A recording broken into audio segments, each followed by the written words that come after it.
Come with me and you'll see all the geniuses clogging up the street, taking over every sidewalk with a clipboard and a seat. What you'll hear will bend the facts. If you want to view pure nonsense, just step outside and watch it. Anything they chant, they botch it. Wanna stop the world, they've got the grit. There is no sense, I know, like a full-on public malfunction. Living there, you'll be free from a single useful thought in circulation. You can join the parade of loud confusion. Yell at buses, curse the signs, brandish a poster made by committee. Stay out late and lose your mind. There is no life I know like a full-on public malfunction. Living there, you'll be free if you truly wish to be a moron marching in the street.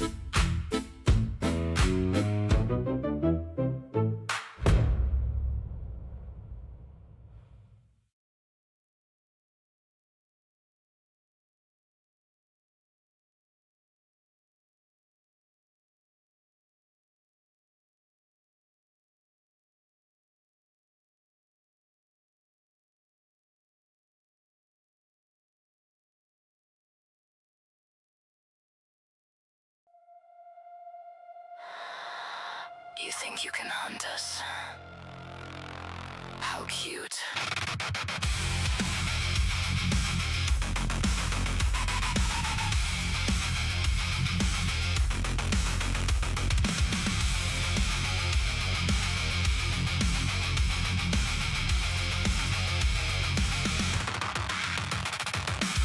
Cold steel under moonlight, fangs cut the snow. We run as the pack, where the brave never go. You come with your ego, your guns and your lies, but the wild sees through. I assume so, Jake. Tonight someone dies, eyes glowing brighter, we circle your fate. One stupid move and it's already too late. Hello, everybody. Don't mess with the walls. Havoc is coming, ripping through your soul. Claws of the savage, jaws breaking control. Hell through the static, the wild takes it all. Havoc is coming. Don't mess with the wolves. You play at the predator, king of the hunt, but we are the nightmare your nightmares confront.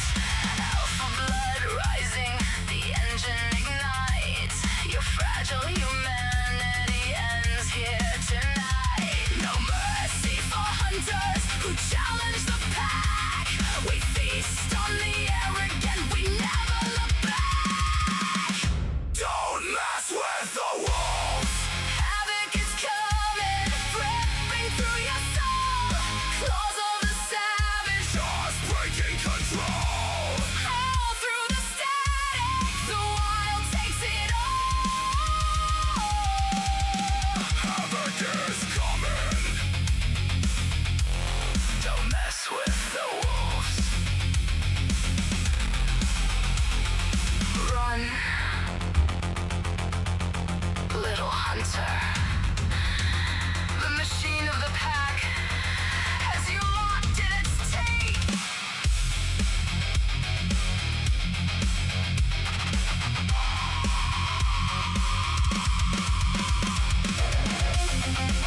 I'm still getting stuff set up. That's why I'm not talking much. And it's the intro.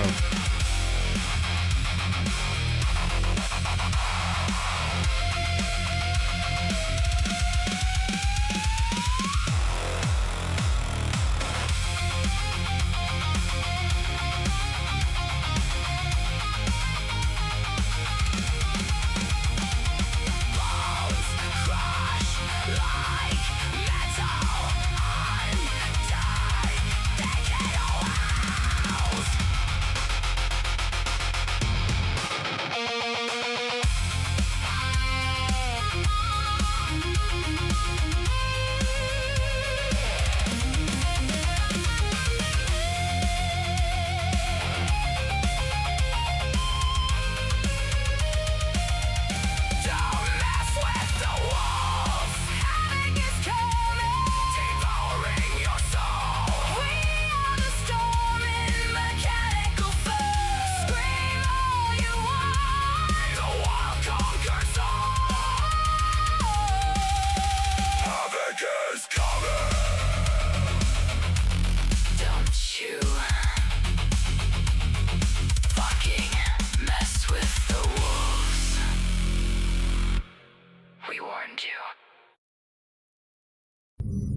Damn it! I wasn't able to finish my bowl of cereal while I was trying to get this done. Hello, everybody. How's it going today? We're going to be keeping an eye on Madison. See if they're back out there again. We're going to see if we can get Ricardo to crash out again. That was funny. Crashing out over just my title. I don't know anything I even said. My title. What are you trying to say we're trying to write, man? Well, because usually you guys start one way and you end a different way. And the way you usually end is with, you know, the Foot Locker being robbed.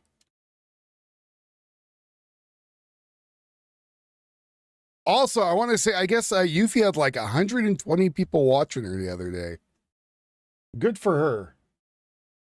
She was playing Minecraft, and apparently that's how you get those big views. You got to go play the Minecraft. Or I guess Fortnite. That might be the other one you play. Get all those big views. So. Oh, balls. I guess also there's like a couple fires around me I got to keep an eye on. I just learned about like an hour ago. What the hell's going on with that?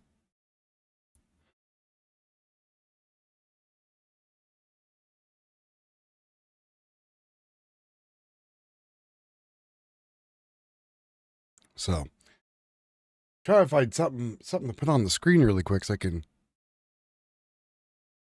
can consume the rest of my cereal. Yeah, I just popped in there for a second because I always go and check on her stream and see what's going on, and then I was like, oh wow, almost got the same numbers as me.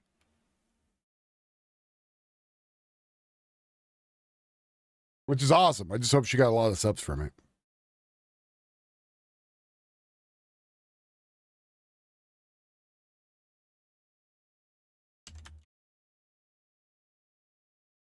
Come on, Madison stuff.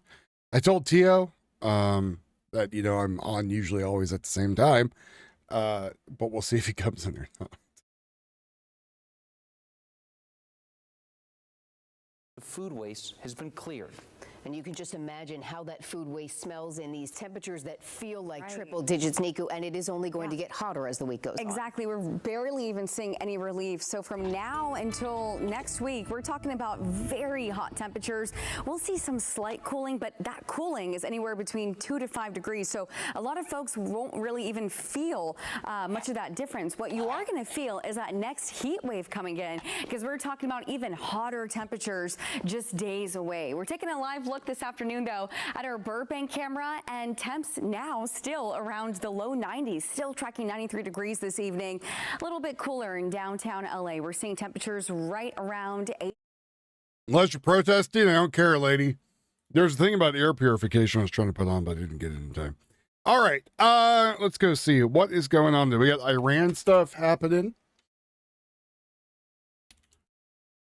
Apparently Trump said, oh, no, we're not going to go full ham on Iran, which I'm like, just do it. Like, I don't know why we're playing this stupid game. Just finish the war and then...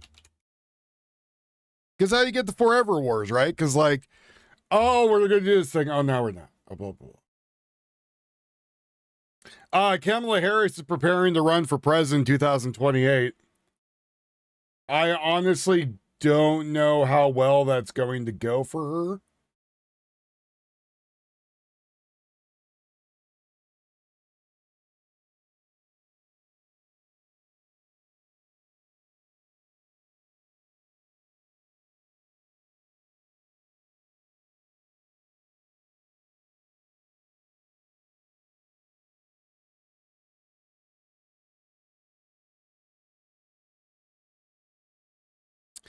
I really don't.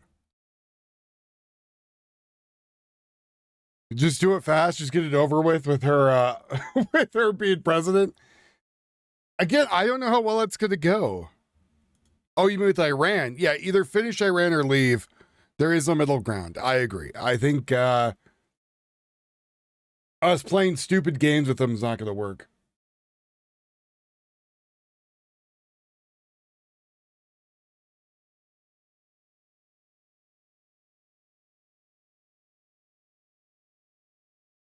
Oh balls.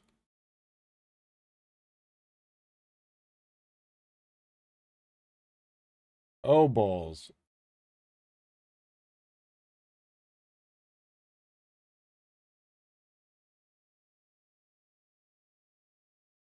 Did finish you? Oh no.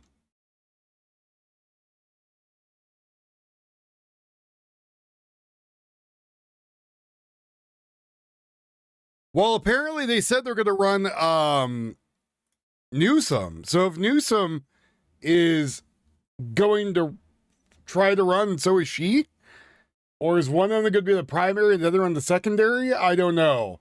Is one going to be president, vice president run? Your guess is as good as mine.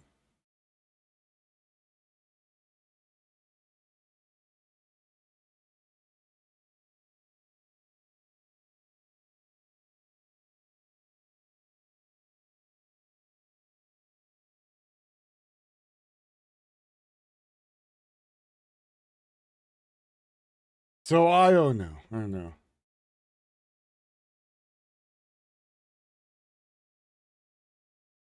Yeah, no, not AOC. Kamala Harris. I don't think they would want to run AOC, to be honest. I think she is too stupid.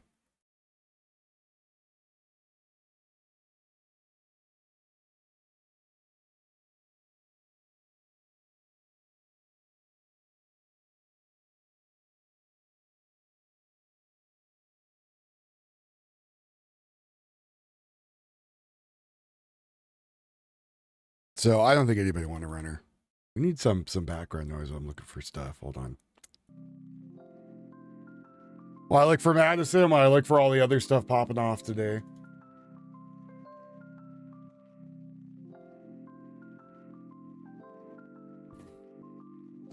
Well, I wait for Tio to come into work. Tio, maybe that's why you can't find a regular job, buddy. Maybe you never on work on time. Maybe that's what it'd be.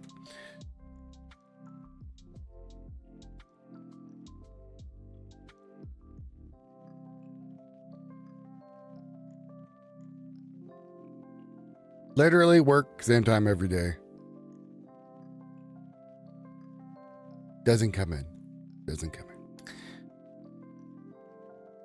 Is BG out there? Let's see who else might be out there. BG is not live. Micardo is not live. Status Cuck is not live.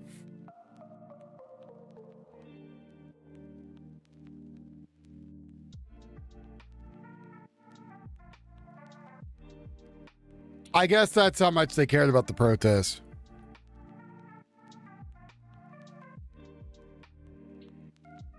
Was only worth doing for 2 nights. Guys, we got our point across. Time to go home. The money ran out.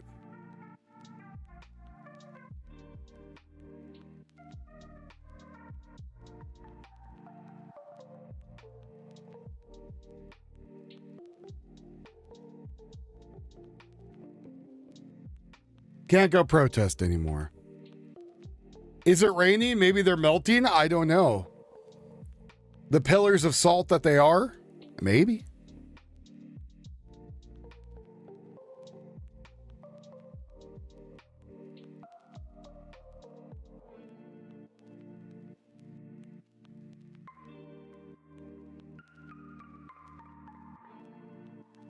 It would not surprise me whatsoever.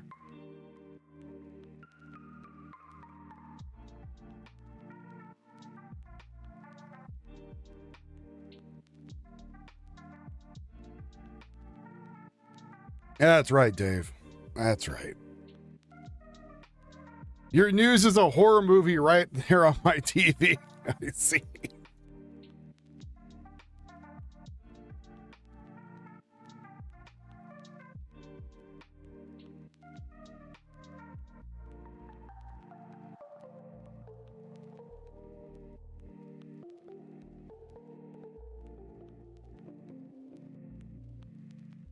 Yeah, I guess maybe all the protesters gave up. I don't know. Maybe people learned that the guy was a piece of crap. I know multiple news stations have come out and are like, yeah, this guy was not a good person at all. Like, I don't understand. Oh, it is raining today? Is that what's going on? Is it actually raining? Hold on. I thought it was hot over there. Let's see. Milwaukee.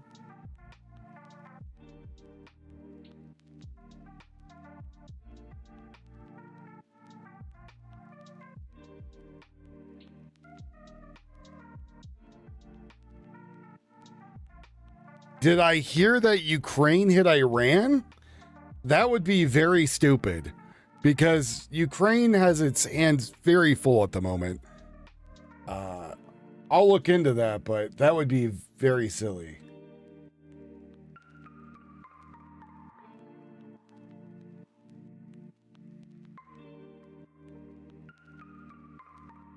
See, did Ukraine attack Iran? Let's go see.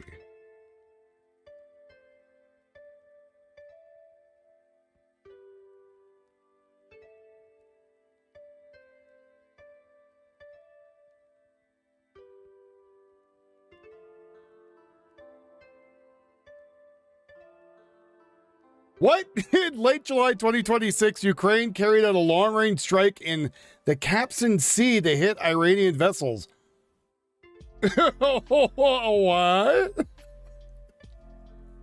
Ukraine President Volodymyr Zelensky publicly stated that Ukraine forces achieved a very strong long-range result with striking the Caspian Sea, including vessels used by military cargo ships involving Iran. What?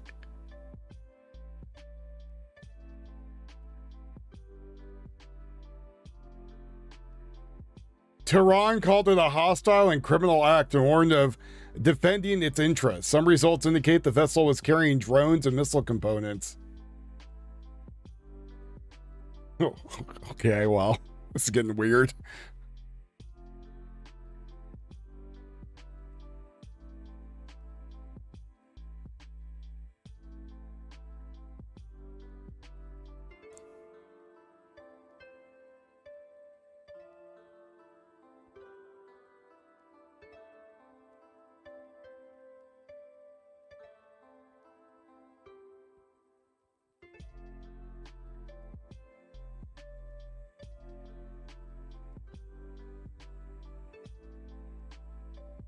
We're still waiting on Tio to come in. It's like, you know, you got the shop open. You're trying to stock the shelves. You're trying to run the register. Trying to find people's orders in the back. You're waiting for that guy to come into work.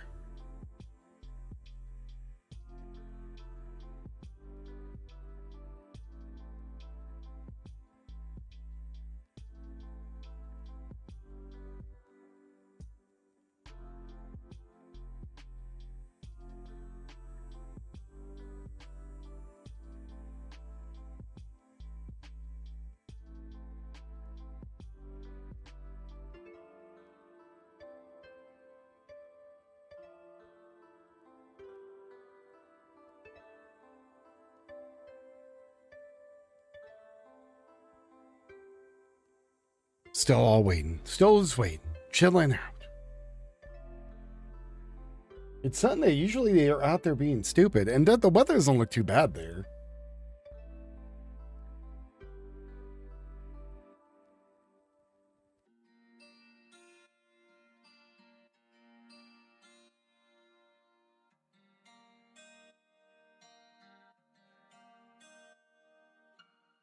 Like, I feel like even the anti-ICE protesters might be out, but I'm not seeing them either.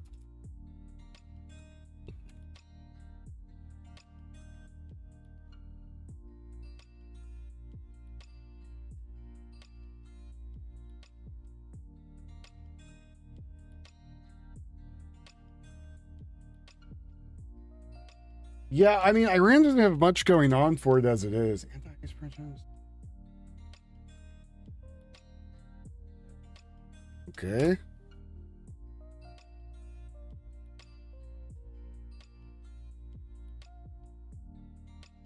I typed in anti-ice. I'm getting stuff for aircraft.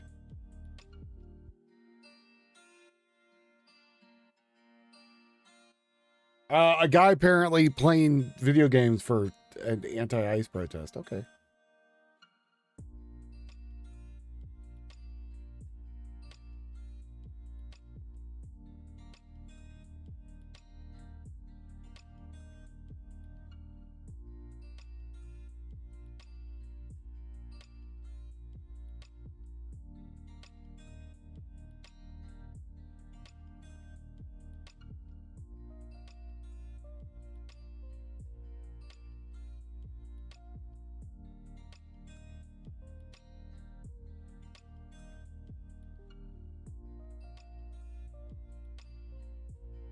Well, Tia, thank you for telling me that the 3 I just mentioned on stream are not live. Appreciate it, buddy. Now, now you can find other stuff that I did not mention live. Might be live. Area 51 is on fire?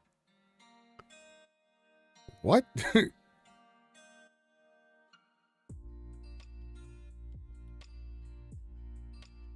Apparently, Explore With Us is showing Area 51's on fire. Oh, operates for private property near Area 51.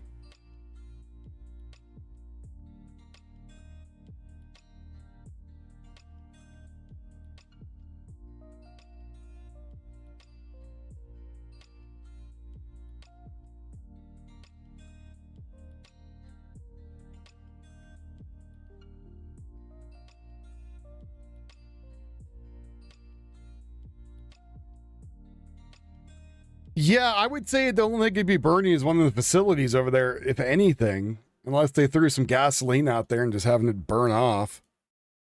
Succeeded. Now he's been able to connect that with the funeral of the late Senator Lindsey Graham that's supposed to also take place on Tuesday. So he's able to combine between the two. But Israel has been, and you can see this, it's quite apparent. Oh, all right. That's CNN bullshit. Never mind. Yes, Tricky, I see it's on fire. I do see that. I don't know if Ewa will let me rebroadcast their stuff, though. I used to chat with that dude. So, Ewa used to be a guy that would go off and, like, explore a bunch of random places back in the day. And then he started getting harassed because of, like, his daughters. Like, he had his daughter that used to go with him every once in a while. And I guess he was saying that, like, people were being creeps. And I guess there was, like, a stalker and, like, all kinds of stuff went weird. So now they do, like, they do true crime stuff now.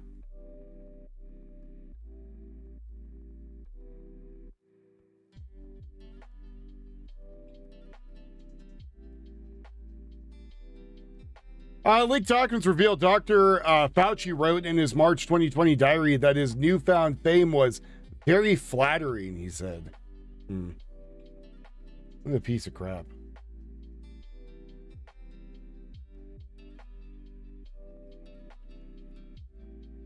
I bet it was very flattering.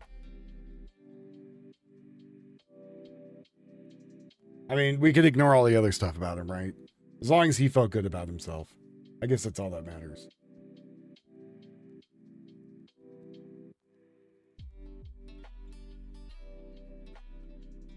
A 12-year-old son of NYPD officer was fatally shot outside the Bronx bodega after becoming an innocent bystander. During a violent fight, 2 other men were wounded and suspect fled in a black BMW.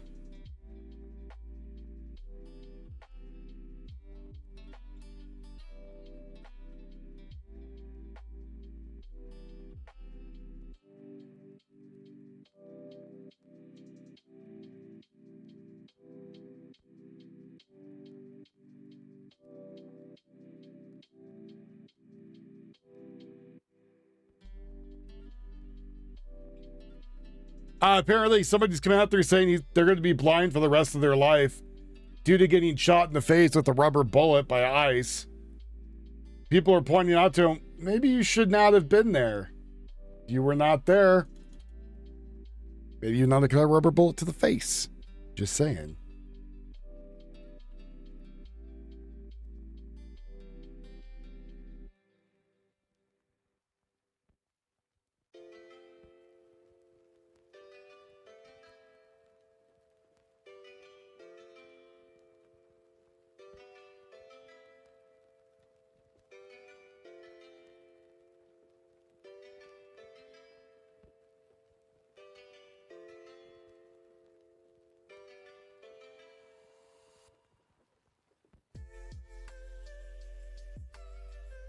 I find it just very strange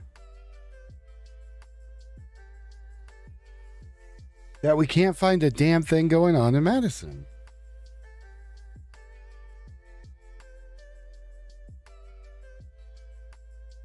So I'm just sitting here scrolling through looking for stuff, trying different keywords, trying, I don't know, the stupid ass's name.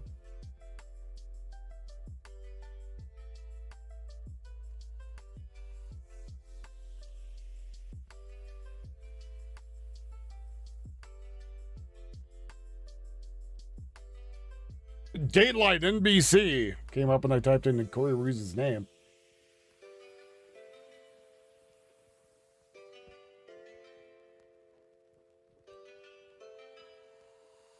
Utopia has arrived. Maybe people are starting to be, you know, smarter about it.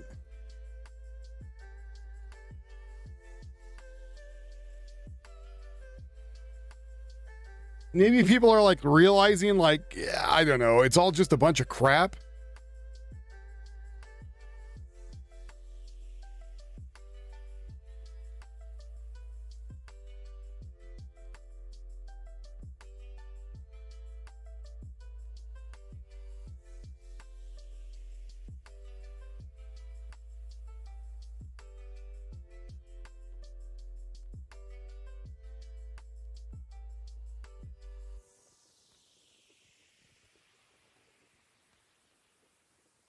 United States has halted strikes for a second night in Iran. Apparently, we're not striking them for the next 2 nights.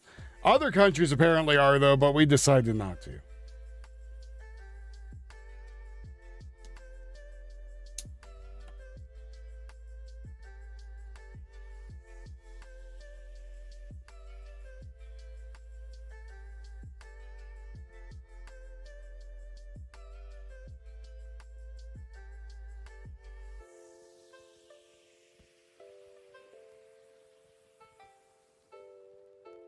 All right, we need something to talk about. Yeah, big wheel chase anything. I'll take anything right now. Take anything that looks like that's interesting. Let's go see fires. Let's go see what fires we could find going on, because there's fires burning everywhere. 200 of them just in Oregon alone. Here we go. Here's something on fire at least.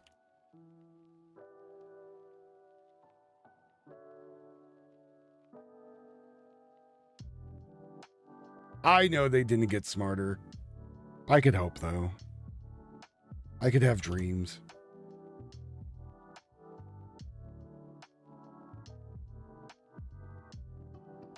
What a beautiful fire.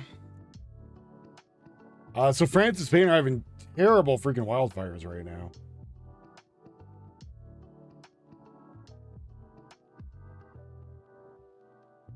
Again, EWU showing a bunch of fires happening. LA might have a bunch of fires, maybe.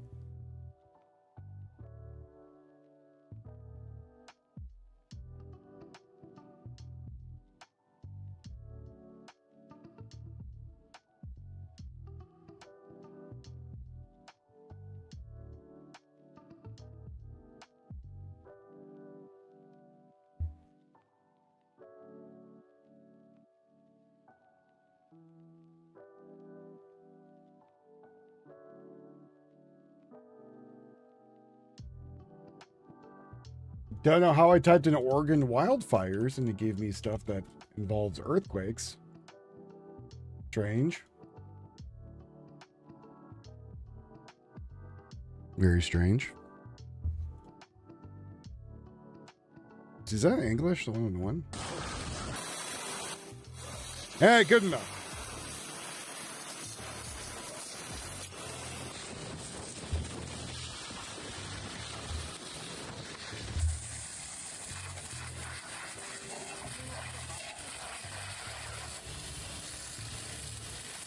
Vota al parany. Claro, l'alcohol i tot això, els bous no saben on estaran.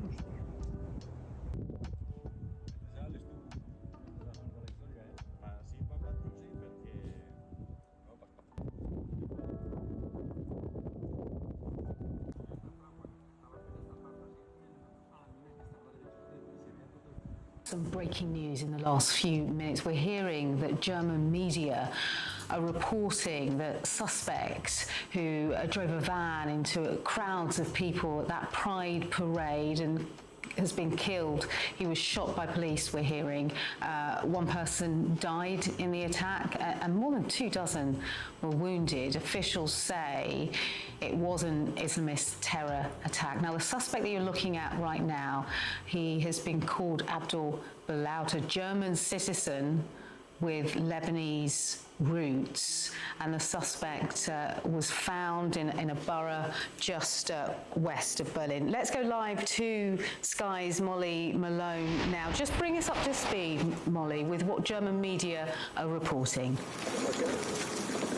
Well, clearly a fast-developing situation, a fast-developing police investigation, but a number of German media outlets now reporting that the main suspect in this case, who they suspected of driving a van into a crowd of people here in the very heart of Berlin yesterday evening, they believe now they've found him, they've shot him, and they've killed him in a police operation around 40 minutes from where this attack took place yesterday evening in a place called Spandau, which is to the northwest of Berlin. We've been hearing from the Attorney General here in the last couple of hours and have learnt some more information about the suspect. We know that police believed he was a German citizen, 21-year-old Abdul B, as they've been calling him here, a German citizen with Islamist connections.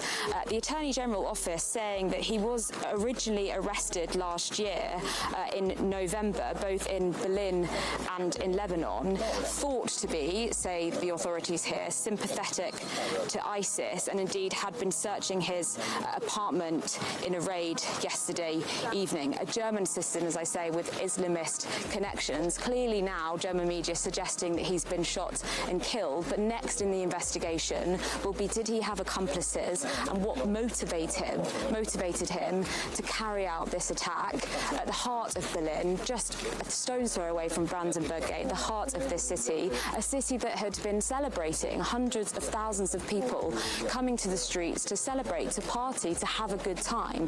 What was it that motivated him to carry out this attack? And Molly, the people behind you that we can see now, they've come, haven't they, to pay their respects. I wonder if you can just help us understand just the mood of the people where you are.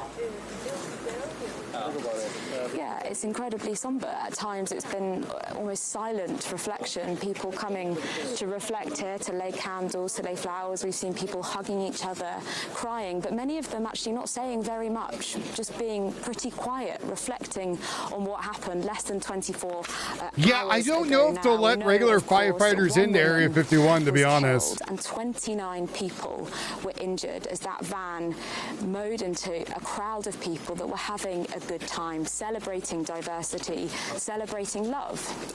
Together, we've been told as well that 3 of those people are said to be in a life-threatening condition. People here incredibly upset, concerned of what's going on, concerned about the approach by the authorities to the police, how this could have happened in what was otherwise a happy parade. People that I've been speaking to here were having a great time. They were having a great time with each other, enjoying themselves, and actually many, as the event unfolded, as that attack unfolded yesterday evening, didn't know what was happening. People were at concerts and all of a sudden just heard screams, heard fear, but didn't know what was happening. Now police will be beginning to put together that information, work out exactly why last night happened, what the motivation was, and whether did he scream out Allah Akbar before he did it? I'm guessing that would have been the motivation. Whether he had accomplices that was helping him drive this attack yesterday evening.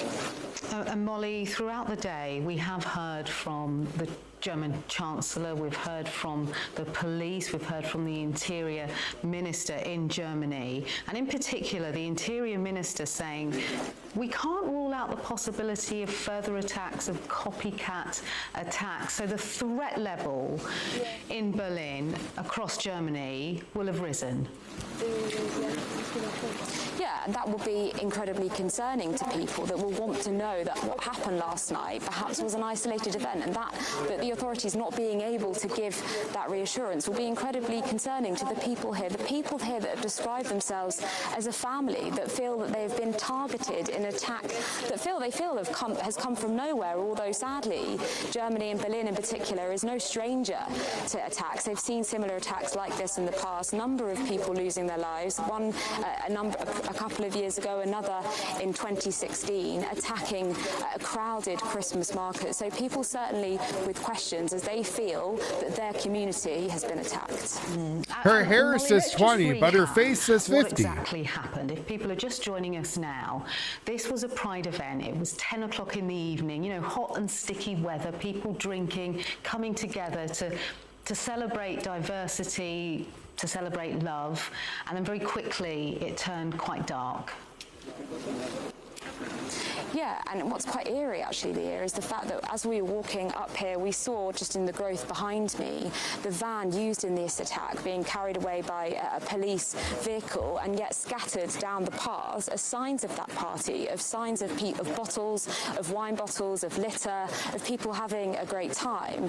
And yet behind me, remembering the people that were attacked, behind me, taken down that path was the van that was used to attack people here that feel that it was targeted, feel that it was them under threat, and want the authorities really to try and properly understand why this happened and why they were targeted. Because, you know, many people here, as I said to you, describe themselves as part of a family. They feel that they should be able to celebrate, they should be able to have a great time. But the very fact that it was 10 o'clock last night, in the height of this celebration, drawing in hundreds of thousands of people, this Pride in Berlin was actually different in the sense that the celebrations were across the weekend. Normally you see them just for one day. Instead, this time they were across the entire weekend, and people were really, really excited about it. A man that I caught up with about half an hour ago, a man called Daniel, said up until about 10 o'clock last night, it was his favourite Pride that he'd ever been to, and he comes very regularly, and yet then things took a really, really horrific turn, and he really found it quite difficult to talk about, actually. He was just about 400 yards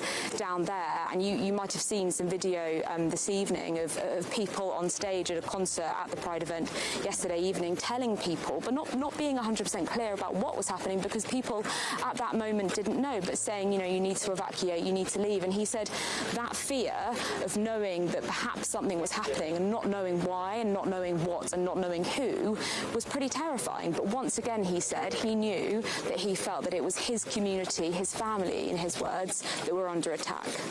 And that's a really important point that you make there, Molly, because the German Chancellor, when he spoke earlier today, he wanted that message to the people to be that they shouldn't be intimidated by fear, and that they will fight to protect the freedom of not only the city but the country as a whole, and not to let division and intimidation wreak havoc with how they're feeling emotionally about heading out to further events across the city. Yeah, Berlin, I think, is a city that would pride itself on being a tolerant society, on being a society that accepts different people, that accepts culture, that accepts diversity. They've really changed the last 40, 50 years, haven't they? That is exactly what people here were doing last night. They were celebrating that diversity. And yeah, as you say, the authorities today coming out pretty defiant, actually, saying that, you know, we must not accept this, we must be defiant, we must go forward and celebrate our freedom and celebrate our diversity. But right now, the shock, less than 24 hours on, it is really quite something, and people here taking a few moments to reflect. And just It has to be while we 70 have you, years. Molly, 70 years? Let's just recap 60 also years? this breaking news then, because the main suspect. All right, you guys are repeating yourselves now. A manhunt is underway in Germany in the wake of a van ramming attack near Berlin's Pride Parade yesterday. Police say the suspect is known to them and have identified him as 21-year-old Abdul B. At least one woman was killed when a van drove into a crowd, hitting several people before colliding with a tree. Officials say several people were also stabbed. Uns bringt ein trauriger Anlass und zugleich eine verachtenswerte Tat zusammen. I like they covered up the English with the German subtitles. That's really nice of them. In diesen Stunden They said last night's Islamic terrorist attack is what he said. Islamic terrorist attack is what the Germans are referring it to. bei den Familien, bei den Freunden, und ich wünsche vor allem den Verletzten, dass sie schnell genesen. Lassen wir uns nicht einschüchtern. Diese Taten haben nur einen Zweck. Sie wollen unsere Gesellschaft spalten. Sie wollen uns das Wichtigste nehmen, was wir haben, nämlich unsere Offenheit und unsere Freiheit.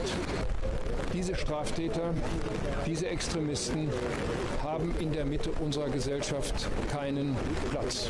Und wir werden nicht zulassen, dass dieses Gift des Terrorismus und dieses Gift gegen unsere Freiheit weiter um sich greift in unserer Gesellschaft. Jenseits aller parteipolitischen Meinungsverschiedenheiten. Wir werden die Freiheit unserer Gesellschaft verteidigen. Darauf können sich alle verlassen. Wir sind mehr, wir sind stärker und wir halten in unserem Land zusammen. Alles, was wir hier sehen, deutet darauf hin, dass wir es mit einem islamistischen Terroranschlag zu tun haben. Wir wissen, dass der Verdächtige Abdul Balut flüchtig ist. Das ist auch deswegen ein wichtiger Hinweis, weil dies bedeutet, dass wir es zurzeit auch mit sehr hohem Einsatz aller Polizeikräfte zu tun haben.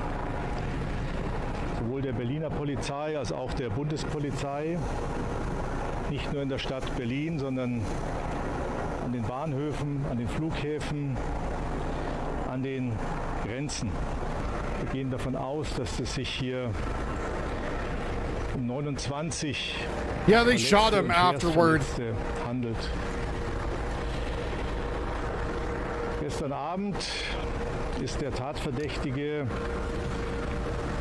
mit einem Auto in die Menschenmenge gesteuert, hat damit Menschen schwerst verletzt, bislang diesen einen Tod herbeigeführt.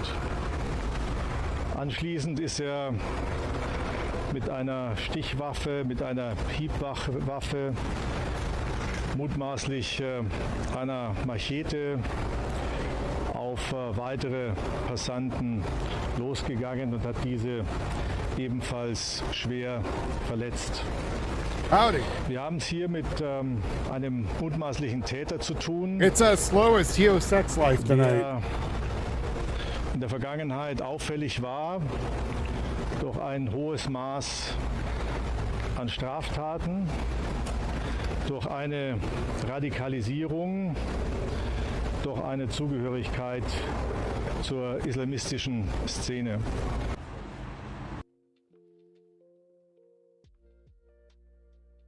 So for anyone that doesn't speak German or can't read, The attack was an Islamic attack. The guy was yelling Allah Akbar. So I don't know if you noticed the last couple of days, the Islamic attacks have kind of ramped up a little bit, right? Like, so I'm going to say, like, no matter what you guys go do, if you're out in public, just be kind of aware of what's going on, just in case. Because you never know if one of these nutcases is going to be out there, especially when we are continuing to follow developments in breaking news after a fatal attack happened at the Berlin Pride Parade, and I did want to share this with you right here. This is from the Associated Press saying that the fatal attack at the Berlin Pride Parade is believed to be an Islamic extremist terror. That's according to Germany's interior minister right here. And we also have a live look of the ongoing investigation here. This is a live look from Berlin. A little bit more information as German investigators are also continuing to search for a man suspected of driving a van into a crowd near Berlin's Pride Festival. One person died, several others were injured before apparently stabbing others with a machete. And as we were just sharing with you, Germany's interior minister says that they believe this is Islamic extremist terror right here. So authorities are issuing a wanted notice. They're warning people against approaching this suspect, who is a German citizen with Lebanese roots. They say he may be armed and also dangerous. So this is a live look right here from the scene. As you can see, there continues to be a very heavy law enforcement presence as they continue to investigate this. Right now, the Interior Minister says the total number of wounded is 29 individuals. This attack occurred just a few hundred yards from a party that was supposed to close out the city's Pride Parade. So a lot of people attended this to support the LGBTQ plus community, and people are continuing to react. So we're hearing more from the Interior Ministry there in Germany, saying that the suspect had come to authorities' attention in the past because of previous crimes. Now, he didn't give details about what those exact crimes were. Just saying. But he also said that there has been radicalization and belonging to the Islamic scene in the German capital. So he's saying that the suspect was born in Germany. His mother was naturalized 3 years before he was born. Now, he had been convicted in Berlin in the past. That's according to the Interior Minister.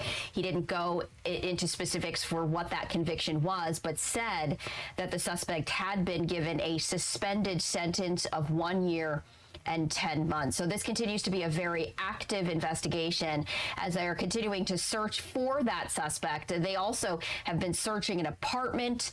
Police said that they... coming in right now. All right, and so we are following this breaking news, and this just in right here. This is from Fox News, saying that German authorities say that the suspect has been identified. We see the photo right there, a 21-year-old Abdul Balaud, allegedly having ties to Germany's Islamic scene. As we were just sharing with you, one person was killed in this attack. At least 29 other people were injured. All of this at Berlin's Pride Festival, and German authorities sharing some more information earlier today in German. But we now know that according to them, that suspect drove a van into a crowd. He also attacked people with a machete, and he does remain at large at this hour. No, he's dead. They shot him. 21 years old. That is a photo of him, and police do believe that this was an act of Islamic terror. So there is an urgent manhunt underway right now in Germany. A live look from the attack scene in Berlin. But police have been searching various areas. They said that they were taking a look at an apartment. However, they said that they did not find anyone there. Now, the attack didn't occur at the festival. It occurred at the closing party nearby. So we did want to share that with you. Police have also identified the person who was killed as a woman, and many more people were injured. 3 with life-threatening injuries, another 8 There's a shooting in Seattle? Injured.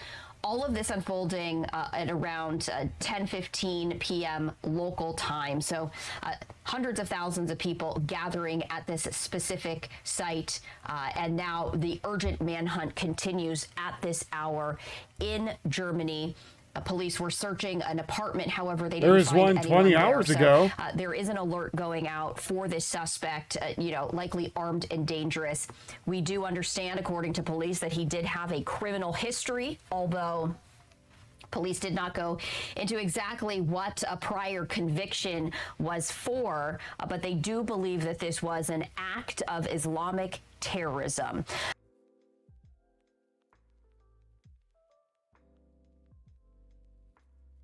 So more Islamic terrorism's coming out. More stuff.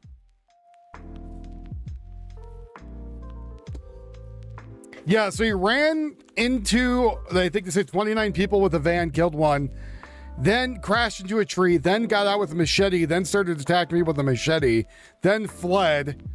Then the cops found him and the cops shot him and killed him. So that's what happened.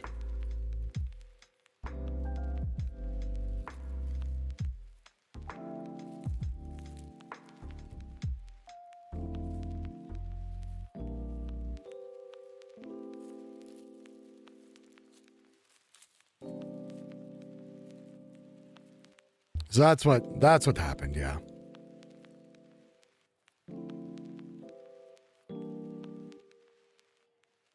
Six people and a child at a Seattle festival. Was that today? Because when I went and looked it up, it says that was yesterday.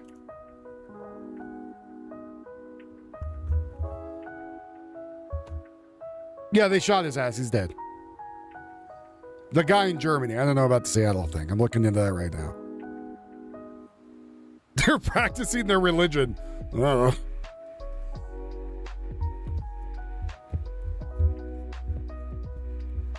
Hey, Andy. Or Andrew.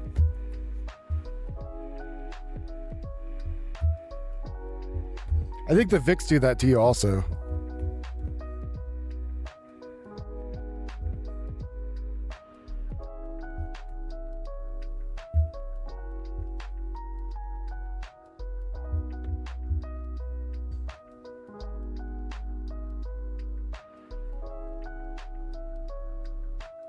So it said emergency unconfirmed reports.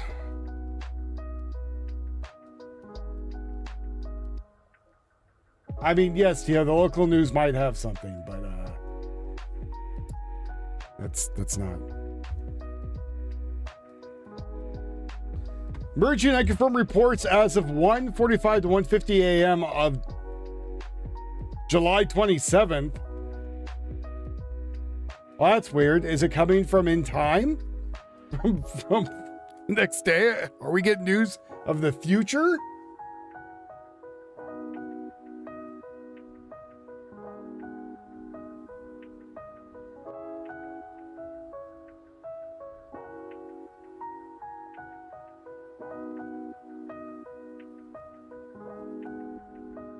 See, Ice Mike's covering that he's got something going on.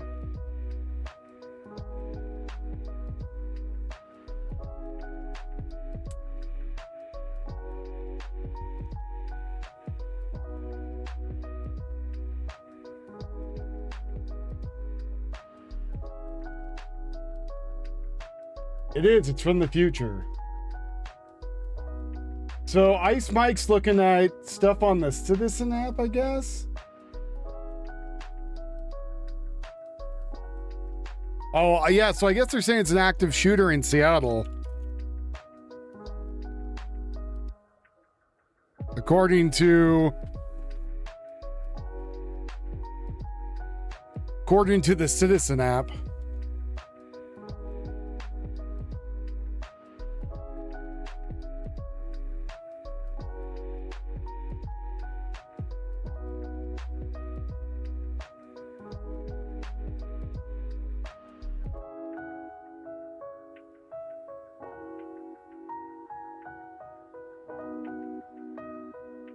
Hopefully it's not the one from last night.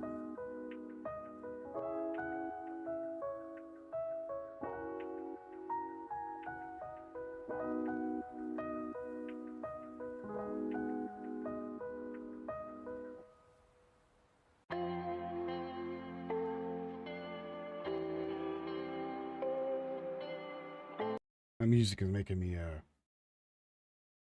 me sleepy. Let's see. As of 19 minutes ago, mass shooting reported at Seattle Center. Seattle Times. No, I'm not signing up for your stupid thing.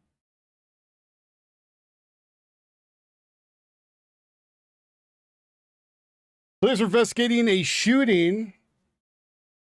Multiple shooting victims, shots fired Seattle Center.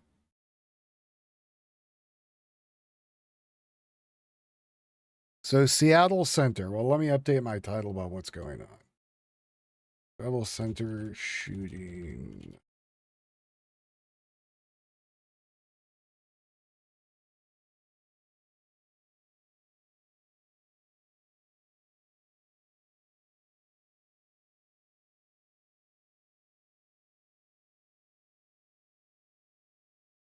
Here we go. All right, so Seattle Center is where a shooting has taken place. It said, please avoid the area. Seattle PD is saying that it's still an active scene.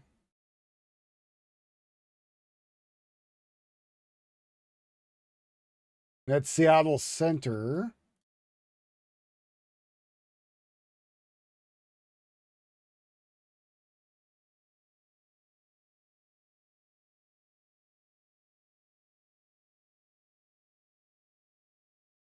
Is that over by the Space Needle? Again, doesn't surprise me with the type of folk.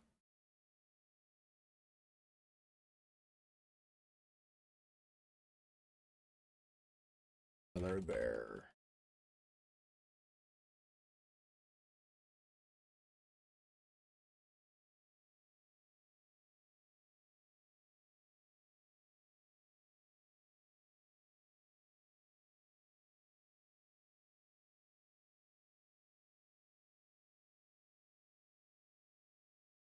See, some douche on Instagram was on a bike talking about it. Doesn't help.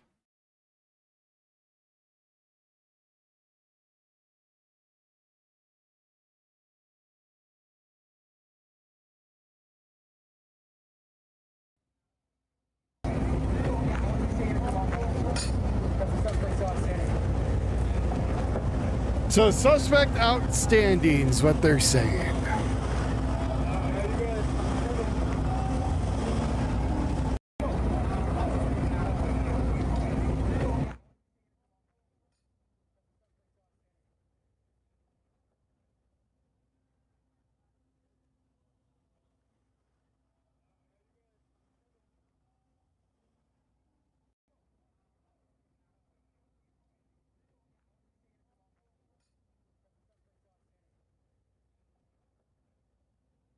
People watching the same thing. Let's see what else is going on. Now I has to investigate.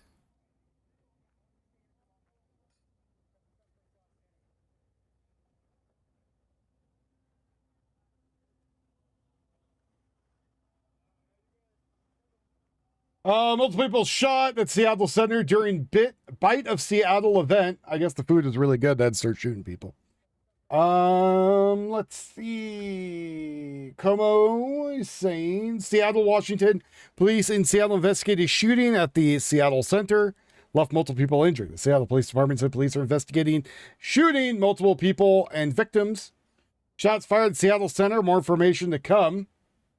Large number of police and emergency crew have begun to arrive at the center as of 6. So for the last hour. No other word details, including the number of the victims or the exact amount of injuries, were immediately released. Witnesses at the scene told Como News Jeremy Harris that the shooting happened at the Bite of Seattle event. So that is the story that's currently unfolding.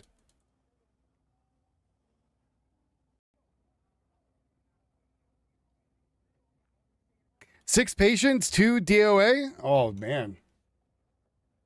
Is that the latest news on it? That's horrible.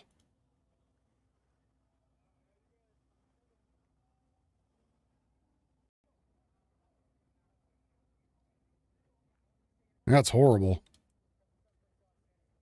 For the Harborview Medical Center, I wonder if there is a scanner for that.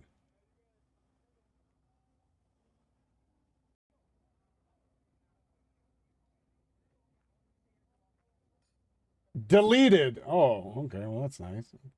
Turn that off, I guess. Offline.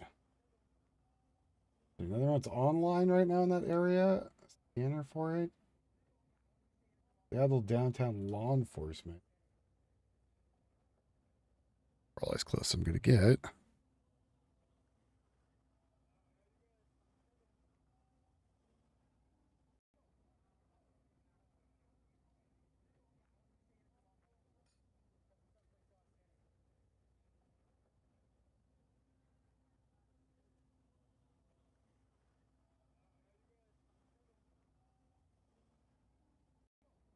Subject. It sounds like the subject is calm and stated they threw up, no longer want assistance. Just making sure Sergeant copies the request to cancel. All right, scanners up for the area.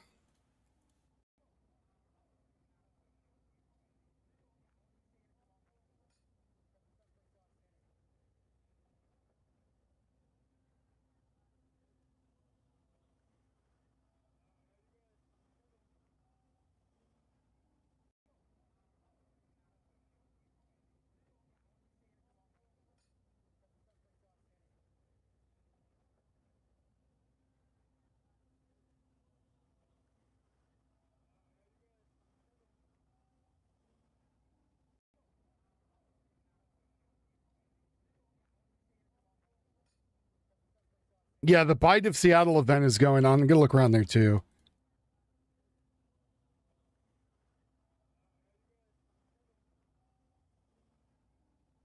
So I got the scanner going in the area. I'm looking up news. In Harrison, driver cut the RP off, was brake checking them, 9 Avenue and Harrison.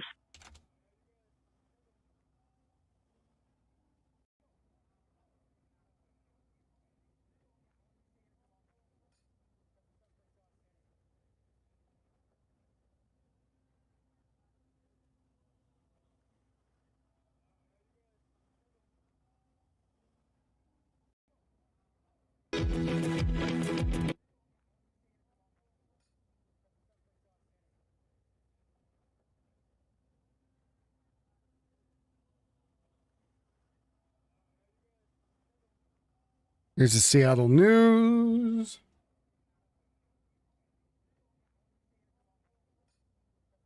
Do you have anything updating?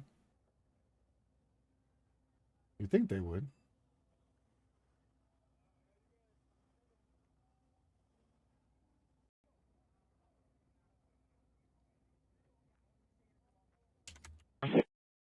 Usually too. He's logged me in. I want to get back to that breaking news we got just a short time ago. We know multiple people are injured after a shooting at the Seattle Center. We are now getting some video from the scene. The shooting happened at 5th and Harrison, just as the center was hosting the Bite of Seattle. I know over the last 3 days they were expecting well over 300,000 people. You see police armed here. You see the command center arriving on scene. This is the backside of the of Mopop, which also leads to the Seattle Center. So you see police are setting up there. You see that they have the caution tape set up as well, so a heavy police presence. Again, this is right here at the Seattle Center. We're working to find out more about how many people could possibly be injured. There's a lot of unconfirmed information out there, so we want to wait till we find out for sure what we know. But of course, Seattle police saying that there are multiple people that have been injured. Our understanding is that folks that were there at the Bite of Seattle have been evacuated from the area. We have 2 crews working the scene. We will get to them and bring you more information. We're talking to witnesses right now to find out more about how this happened. But again, we believe this happened around 6 o'clock. Multiple shots fired at the Seattle Center, confirmed by Seattle police. They are responding. What types of injuries they are dealing with and responding to, we don't know, and possibly how many shooters, we do not know that at this point as well, but we are working to effort all that information for you. Keep it right here. We'll bring you any new information as it comes into.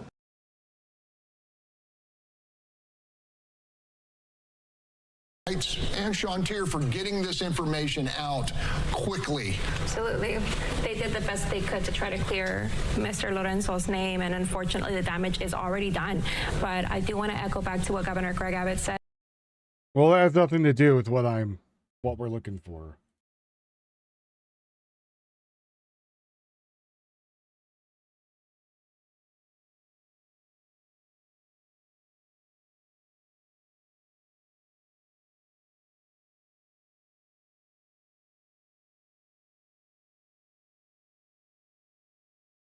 Well, neither of them are crime talking rates about... were plummeting.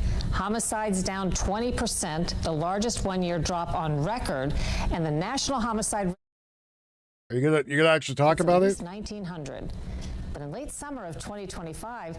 Oh, you're talking about El Salvador. Not even talking about Seattle. Thanks. Thanks. Well, links don't pop up on YouTube, so you got to find me on X. You got to send it over to me on X.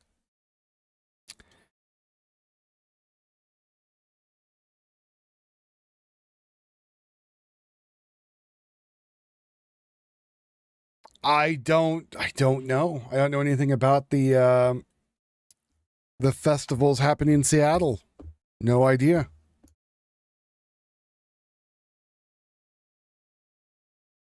Again, as of 23 minutes ago, people saying to avoid the area around the Space Needle.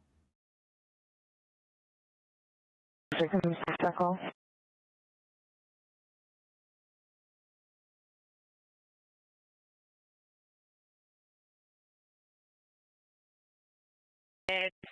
I'll just provide the information for now. It's 517 Aloha. Just a person that's bent over at the waist, their face near their ankles. No further. 517 Aloha.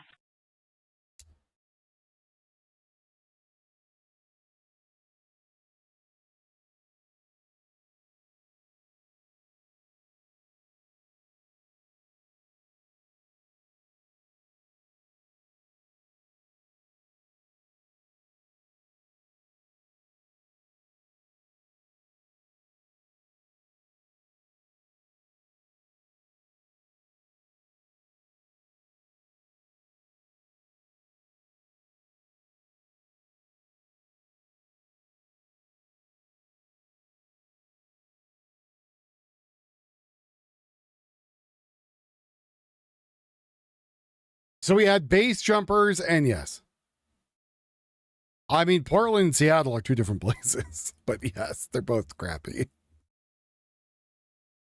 They're both absolute garbage. Total crap. 880 on west. 880. He largely arrived on the shooting. Okay.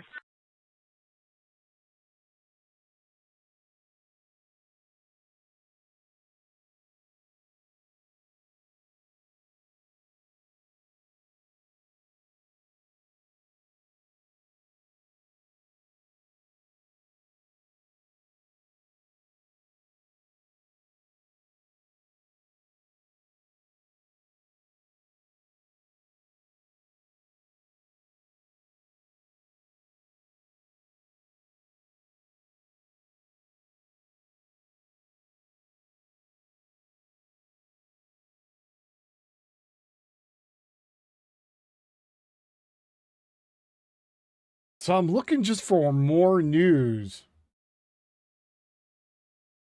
about this. I think we got most of it already, but all the news stations are not even covering it right now. Can't show that the place is a shithole.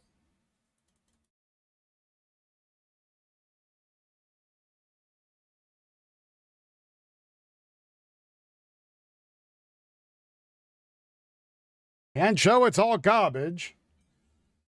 Mass shooting has occurred to multiple people shot at the food festival in Seattle. At this time, numerous emergency crews are on the scene.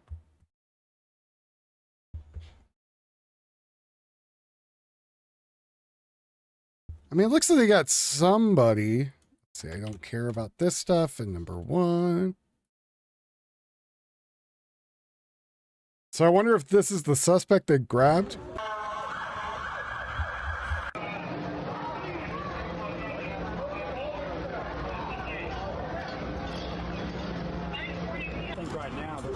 They might be still loose. Come on. Trying to get everything straight.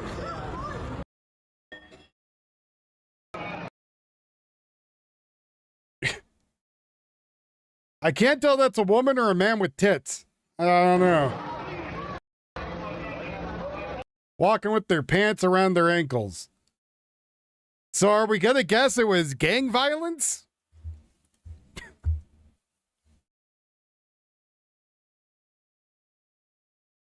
Is that the guess? Is it gang violence? Is that what we're all figuring?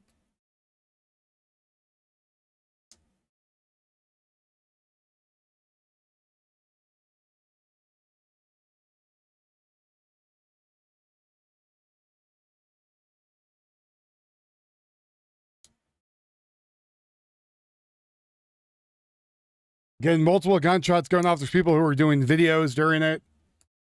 Guy who was doing Shout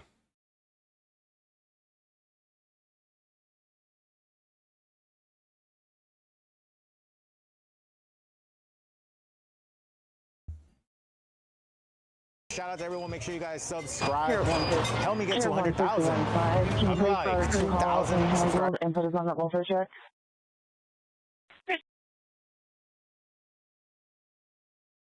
Oh, damn it. I just lost the thing.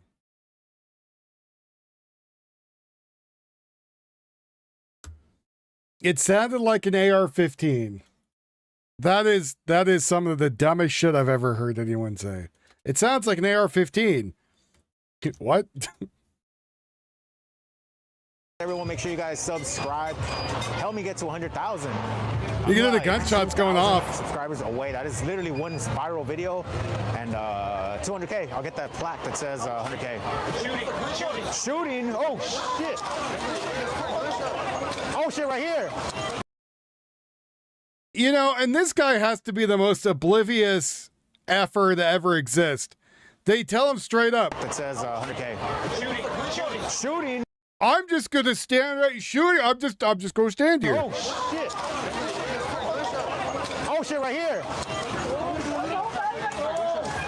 Get down, get down, get down, get down. Yeah, just get down. Oh, it's right there. Oh. And then this guy, I mean, maybe he hired some of the stupidest people I've ever seen. Oh, shooting instead of getting behind something. Let me just stand up here and make myself a target. This seems like a great idea. Yeah, just get down. Oh, it's right there. Oh, shit. No. Get the. Shout out to everyone. Make sure you guys. You're telling them to grab the cash drawer. Get the cash drawer.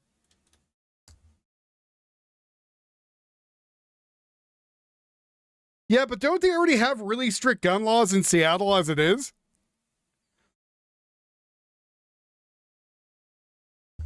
So I don't know if that would actually stop anything. Just like most gun laws that don't stop anything.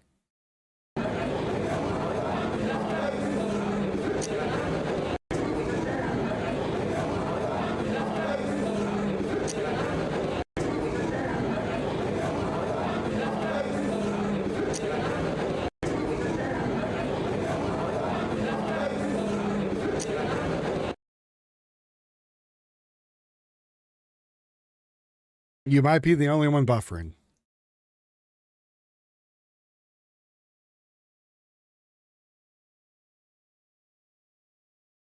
Wow.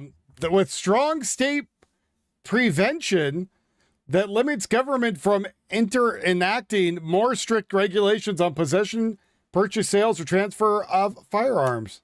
Oh. Seattle has local measures, but most of the state does not. That's nice.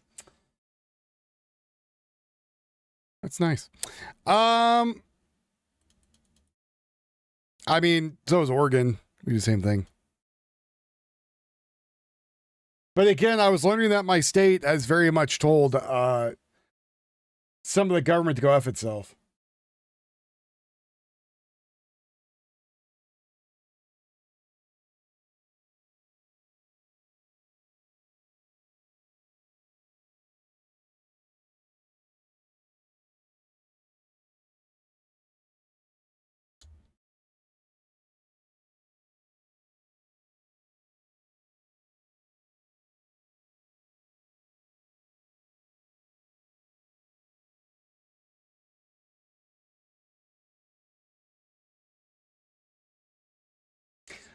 I guess Off-Kai was this weekend where a bunch of VTubers got together. Of course, I wasn't invited because, you know, political views.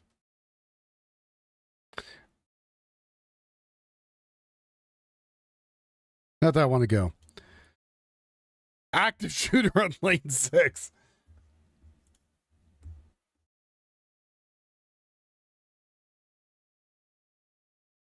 So we're looking for more of the stuff going on in Seattle.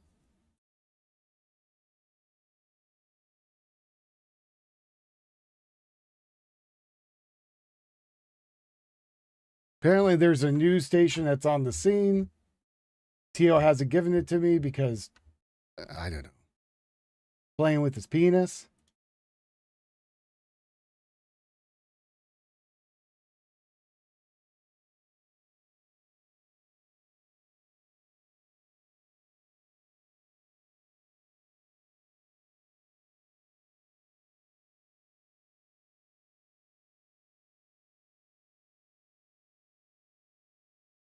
I feel relaxing. Yes.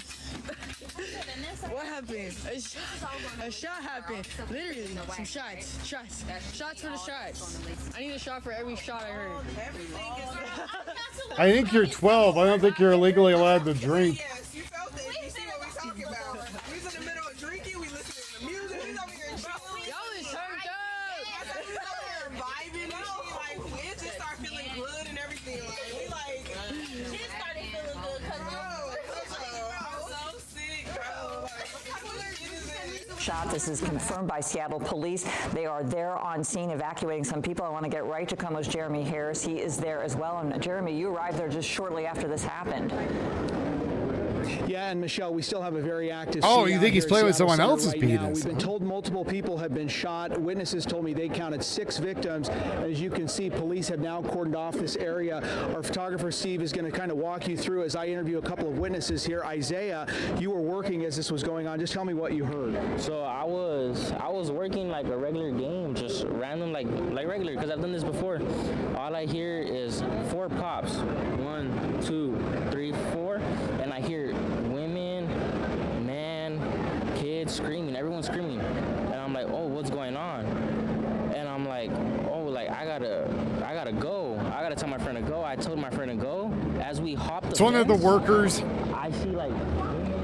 And you heard the number one's one of the workers there. It was like, because we have a loud game. It's a loud game, so we hear a lot of bangs. So I thought it was something regular until I heard everyone screaming, yelling, and I was like, it's crazy. Like, let me get out of here. And Isaiah, how quickly were police here? Police were here like under a minute. I just heard sirens immediately. Soon as I stopped helping people hop over, I heard sirens. Cops were already coming up the stairs and everything. So I was like, that's a blessing to have that, you know, cops get here on time, regular when something happens. Right, and Andrew, right? And yes, Andrew, what from your perspective, I mean, you were working down here as well at one of the booths? I was working right next to Isaiah, actually, and I didn't really hear the shots since I was playing the game and I was talking to people, so I didn't really hear what was going on. I heard a couple pops, but I didn't think it was anything big until I saw people running. I saw families, kids, everyone just like running out of the fair, and he had told me like, just run, active shooter. Someone was yelling active shooter. I jumped the fence quickly and I ran. I just kept running until I couldn't no more, and then I kept seeing people coming over here, and I was just telling them, no, don't go, like there's an active shooter, this is not a joke, just turn back, like it's not worth it. Wow. And it was crazy. And as soon as I hit like a block that way, the police were already here. I already saw police cars like coming and coming and coming. Okay, Andrew and Isaiah, thank you, our eyewitnesses here. And as we come back with you, I want to walk with you just over here a little bit. You can see Seattle police at this point have the scene very calmed down. They have everything under control. They've got the crime scene tape up that you're able to see. And just to give you some context, this is the Bite of Seattle event that was going on when the shooting happened. And you're looking right now directly to the west into Seattle Center, which is down towards where that fountain is and the armory. Based on what witnesses have told me, it sounds like this shooting happened right at the fountain or very close to it, which is right in the middle of Bite of Seattle. So you can imagine at 6 o'clock on a Sunday night during the Bite of Seattle, there are going to be hundreds, maybe thousands of people who are down here at Seattle Center right now or during the time of that shooting. So any sort of gunfire in that environment is going to spark a major reaction. And as we've seen, a huge response from Seattle police. Again, you can see this officer has his long gun out. That means, and I've heard other officers say that the shooter is not in custody or that they got away from the scene. So we're still working to confirm some of those details with Seattle police. We are expecting a media briefing here very shortly. But again, this is going to be a major story, and hopefully, we don't know at this point the condition of the victims. We did see ambulances coming here. Hopefully they're able to get some treatment, but we do expect to get an update here from Seattle police sometime within the next half hour or so. So we'll be updating you as we get more information, certainly online and on social media as well. But again, mass shooting at Seattle Center. We have 6 victims who witnesses tell us that they saw shot. Still working to get some information confirmed with police, but they do tell us multiple victims were shot right here at the Bite of Seattle event. Very busy Seattle Center, and tragedy striking as people came down here on a Sunday afternoon. Michelle, we'll send things back to you. If you have any other questions, I can stay with you for about another minute. Oh, I appreciate that, Jeremy. Appreciate all the information there. What do we know for certain that police are looking for one suspect? Could there be multiple suspects? Any rumbling about how this happened? And as you mentioned, it's near the fountain, so we know tens of thousands of people were expected there at the Seattle Center at that hour.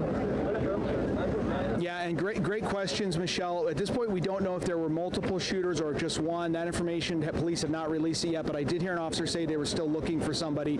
So it sounds like that portion of it is still active. And then, as you point out, yes, Bite of Seattle, huge crowd down here near the fountain. So obviously there were a lot of witnesses, probably a lot of video that investigators are going to be trying to go through too. So as soon as we get an update from SPD, we'll bring that to you.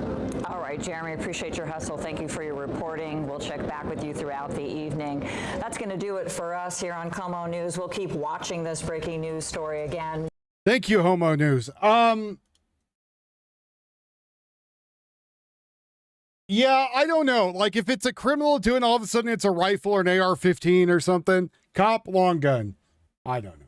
Doesn't really make sense. Doesn't really add up in my opinion. Good evening, Randy.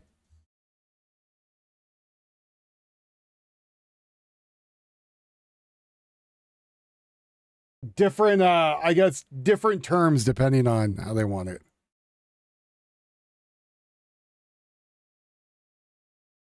You saw something about the tranny hitman program? I mean, there was that, you know, the trans cult that was doing stuff. So, I mean, that's possible.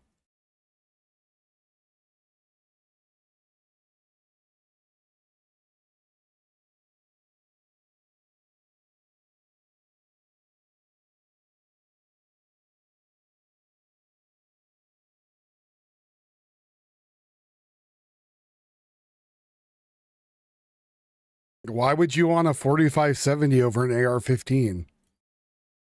What is the reasoning behind this?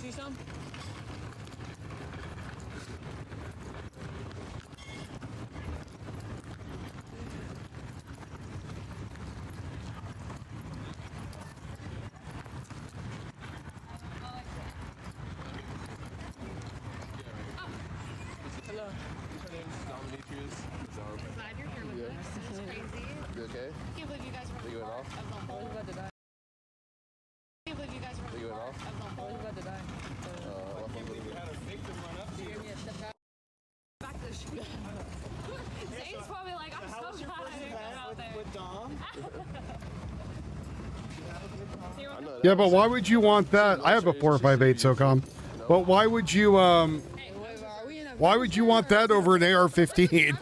That was the question. That's why I told her, I was like, what do you want me to do?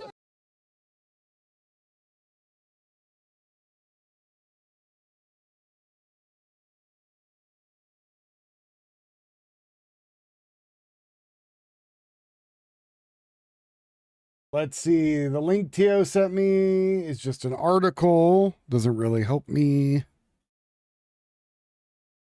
Yeah, but even if they're behind stuff, it's not like, you know, you could just say you could have an AR-10. That would get from behind stuff too. That's a 308. And it's easy to reload, magazine fed. So, just saying. Feel like,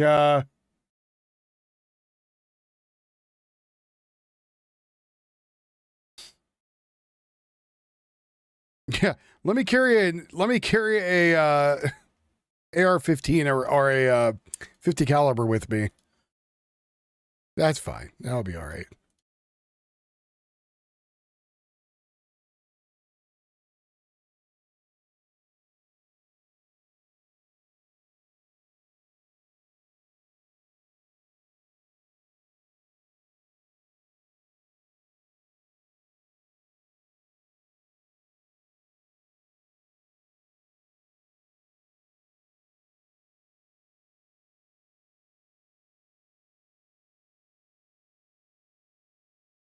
Well, that was good, distraction for a few minutes. I'm still looking for stuff in Madison. I'm still trying to see what's going on.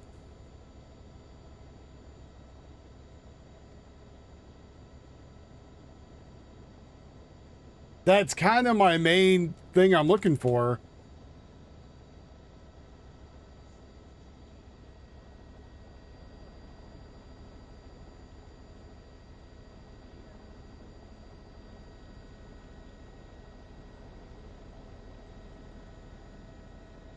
I don't know if we're going to see much more from, I'm not sure we're going to see much more from the Seattle stuff.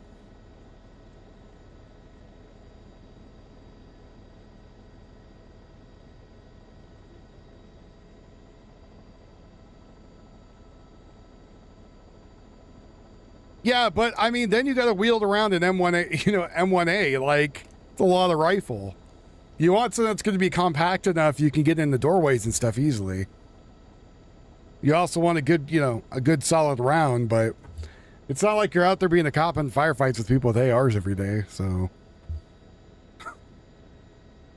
Next, you're going to say the only pistol that's worth it is a 45 1911 because they never jam, which is not true either. They jam all the goddamn time, just like any other weapon. You gotta make sure you take care of your firearms.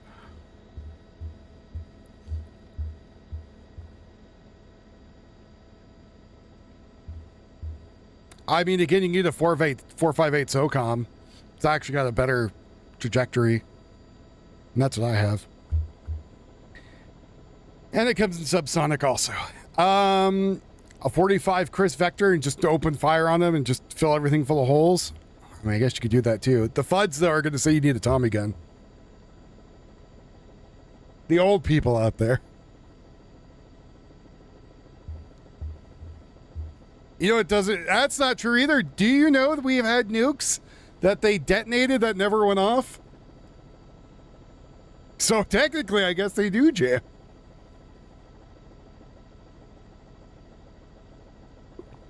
My dad used one of the original M14s when he was in the Marines. They were trying him out. He said that was the biggest piece of shit rifle he's ever used.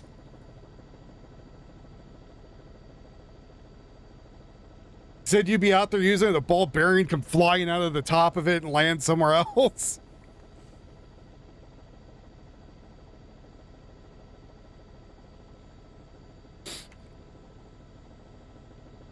We do have missing nukes, yeah. We have nukes that never detonated. Same with the USSR has nukes that just vanished. No one knows what happened to them. Probably in, Iran.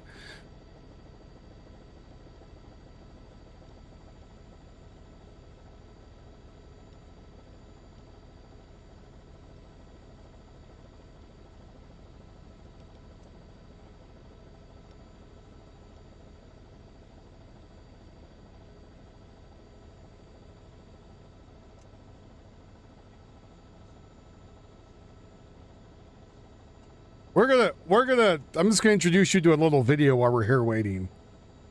Okay?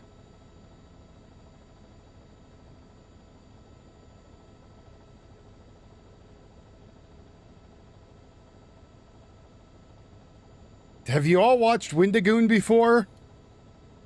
You guys know about Wendigoon? And his big, beautiful DSL lips? Did the United States sabotage their own rifles in Vietnam?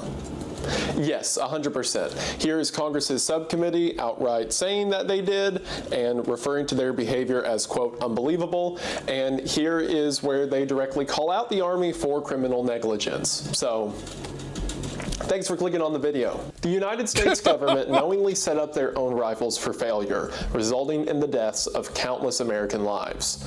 But why? And that is what I want to talk about today. What could possibly have been worth ruining the reputation of not only the military? So they use an M14 platform today that was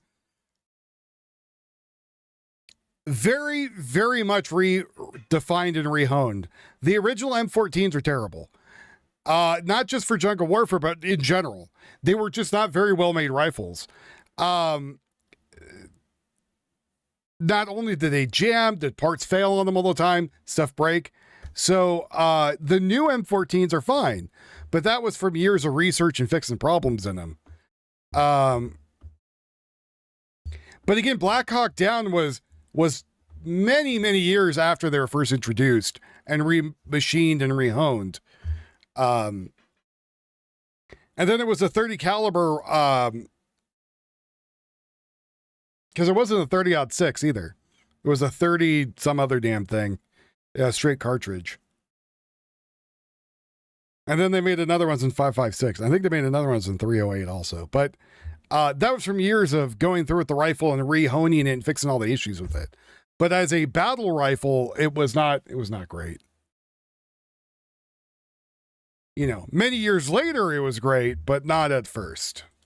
And the lives of countless servicemen and their families, but seemingly sabotaging your own war effort.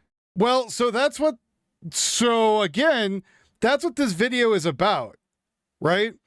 That the reason that the first M16s failed was because of the Army sabotaging it. Dr. Stoner made a beautiful weapon that worked fine, but the military didn't want it. Effort. What could possibly have been worth it? Intelligence. So, did the United States sabotage their own rifles in Vietnam? Yes, 100%. Here is Congress's subcommittee outright saying that they did. And the official Department of Army were aware that the advanced efforts of ball propellant on the Silex rate of the M16's rifle as early as March 6, 1964, when it brought to the attention of the Technical Coordinate Committee, yet continued to accept delivery of additional thousands of rifles that were not subjected to acceptance or endurance test using the ammunition in the greatest density in the field. So what ended up happening was they were giving people crappy ammo that the rifle was never made for. Oh, no. Referring to their behavior as, quote, unbelievable. And here is where they... So the rifles that were made, the original rifles that were made that came out for the ones that they were using, the M16s, one of the reasons they were failing so much is because of the ammo. And the ammo they were using was on purposely failing. Call out the Army for criminal negligence. So... thanks for clicking on the video. The United States government knowingly set up their own rifles for failure, resulting in the deaths of countless American lives. But why? And that is what I want to talk about today. What could possibly have been worth ruining the reputation of not only the military and the lives of countless servicemen and their families, but seemingly sabotaging your own war effort? What could possibly have been worth it? In other words, hello everybody, and welcome to the M16 conspiracy. This story has been a kind of urban legend for as long as I can remember, so I decided to finally sit down and read about it, and it's way worse than I ever imagined. So if I have to be filled with the terrible knowledge that the people that are supposed to protect us actually hate us, then you do too, because if I have any psychic damage, I'm passing it on. That's how it works around here. We're going to talk about the history leading up to the conspiracy, what went wrong and why. But before we get into that, I need to do some shilling, as I am once again spinning the roulette wheel of demonetization. The rifle was fine. That was the issue. The rifle was fine. The ammo was crap. Instead of using stick gunpowder, they're using ball, which burned differently, which increased the failure rate of the rifle and had to burn hotter. Anyways, he goes into the whole thing and how they were even doing things to purposely destroy it because of who was buying the weapons and who they wanted to buy from. For one, if you like guns and things being shot, then you'll probably enjoy at least a little bit the film that I made with Stephen Hancock and Evan Royalty. That film, of course, Stalker, Shadow of the Zone. A lot of you probably remember back when I did the Kickstarter for Stalker, on the podcast, on the film, on the channel, on everything. I can't say it enough. Thank you. And to keep this Yap session going, let's hear a very thankful word from our sponsors before I get started and ruin your trust in anything ever. But if there's one thing you can trust, it's the fresh account while your subscription is active. Again, use the Army Ordnance Department is now the Army Ordnance. About are indicative of. All right, I gotta do a thing on Seattle again really quick, but no, you still needed to clean them. And in fact, Dr. Stoner even told people you needed to clean them. A lot of the stuff that happened in Vietnam was due to negligence of the military. Well, we are following a tragic story. The Harris County Sheriff's Office says a 17-year-old girl and her older brother were shot and killed during a family disturbance. Authorities say that's not Seattle, Tio. Shot them both. That's horrible. That's not Seattle. Into custody. The shooting happened outside a trailer home along West Canino Road around 11 a.m. Sunday in Northside, Houston. Deputies were called there on a life in danger call after multiple shots were fired. Investigators say preliminary information indicates a 17-year-old girl was outside a trailer with her toddler to hand the child to a family member when her ex-boyfriend showed up with a gun and then a fight occurred. The ex is believed to be 19 years old. The girl's brother, who was 29, walked outside to try to de-escalate the situation, and investigators say the ex-boyfriend shot both siblings multiple times and took off in his vehicle. Investigators tell us the child was miraculously not hurt. According to the sheriff's office, they were able to locate the suspect in the Humble area and take him into custody and believe they may have recovered the pistol used in the shooting. At this time, it's unclear what caused the fight. Deputies spoke with the victim's family and say. Okay. I would say that kid needs some acne medicine. Of their modern day counterpart. The Army Ordnance Department is now the Army Ordnance Corps and does different things, mostly with like bomb disposals and whatnot. And Springfield Armory isn't even the same company. It's a completely unrelated business that just has the same name. I'm talking about the versions of these entities that existed before Vietnam. Also, I'm kind of oversimplifying by just using words like the Ordnance Department and Springfield. This extends to a ton of different leaders and branches within the military itself. It involves people in research.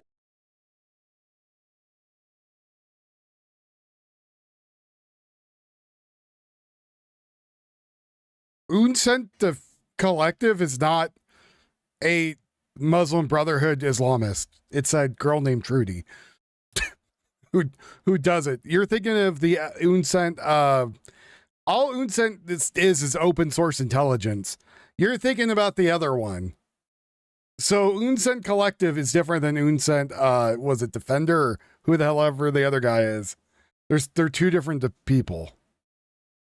Research and development teams. It involves people in the top brass of Army infrastructure. So just know when I'm talking about either entity, especially the Army Ordnance, it really means people across the Army as a whole. The Ordnance and Springfield just tends to be the most responsible or easiest to pinpoint within this web of lies. In 1777, George Washington established the Springfield Armory along with Harper's Ferry as the two main armories for the Continental Army. The two of these armories would exist for nearly 100 years until during the Civil War when Harper's Ferry was destroyed, leaving Springfield Armory as the primary source for United States ordnance. This goes right in hand with the U.S. Army Ordnance. While they were officially founded as a part of the U.S. Army in 1812, their actual history goes back to like pre-American early colonial times, as there were always departments within the New World interested in procuring and retaining new kinds of weaponry. Naturally, this department goes hand in hand with Springfield, the location that did a lot of the physical procuring and retaining of weaponry.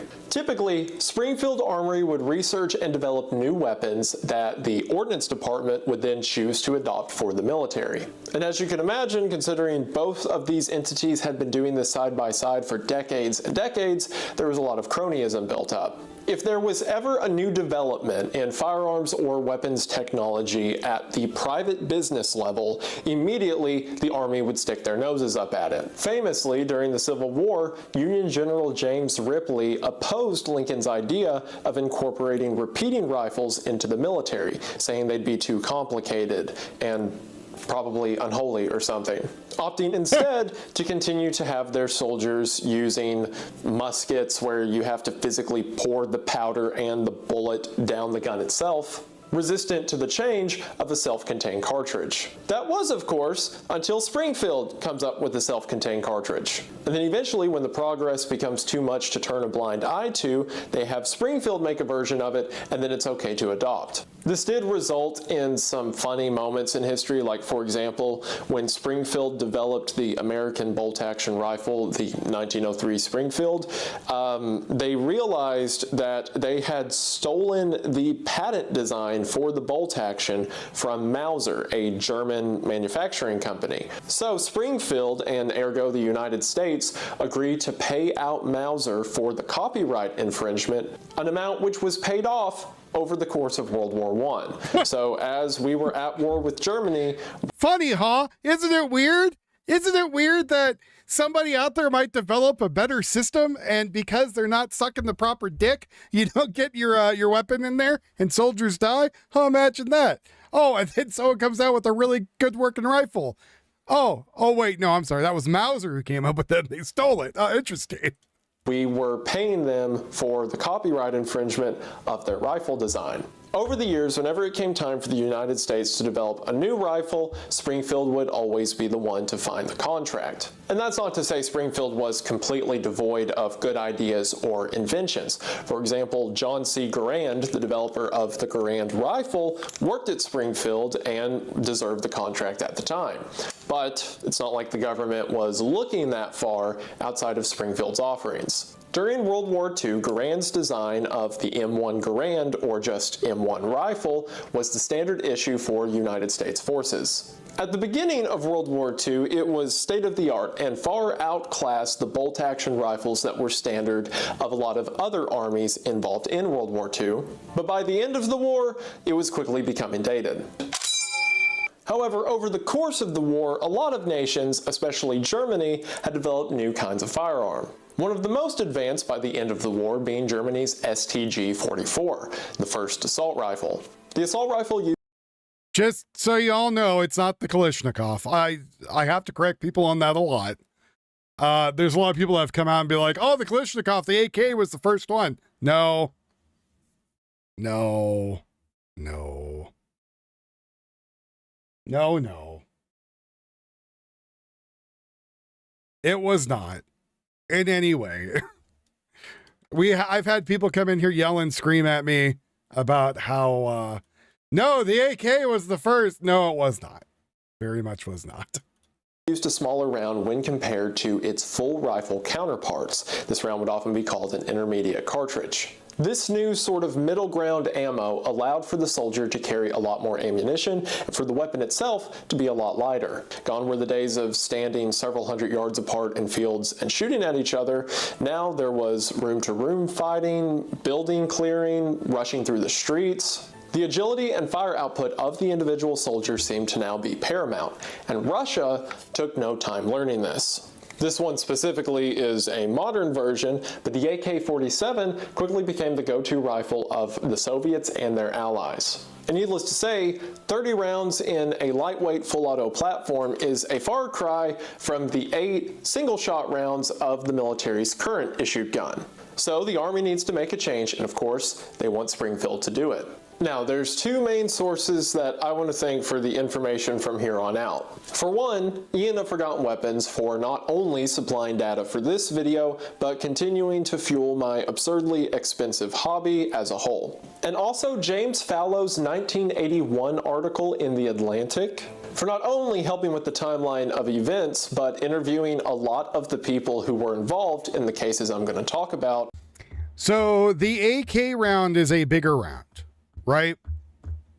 And the bigger round can sometimes be a much flatter trajectory. The problem is that most of the rifles for AKs are made to be stormtrooper rifles, right? They're made to be very fast, very easy made, stamped rifles you throw together for shock troops. So the chances are, like, let's say you're in, I don't know, Russia. And one of the issues I've been having is finding a bunch of AKs that are just pieces of shit because they're made quickly. They're not very well maintained because they're throwaway rifles. That's what their job was. Unlike an AR, which is supposed to be an easy maintain rifle. So, for example, you break something in an AR, you could quickly open it and move stuff around, right? And let's say you got a bad bolt. You could just pop a pin out, pull the bolt up, put a new one in. Can't really go with an AK. The whole point of it is once the AK gets destroyed, you just grab a whole new rifle. So even though the round is bigger, because it's 7.62 by 39 instead of a 5.56 round. And yes, the trajectory could be better because it's a bigger round, heavier.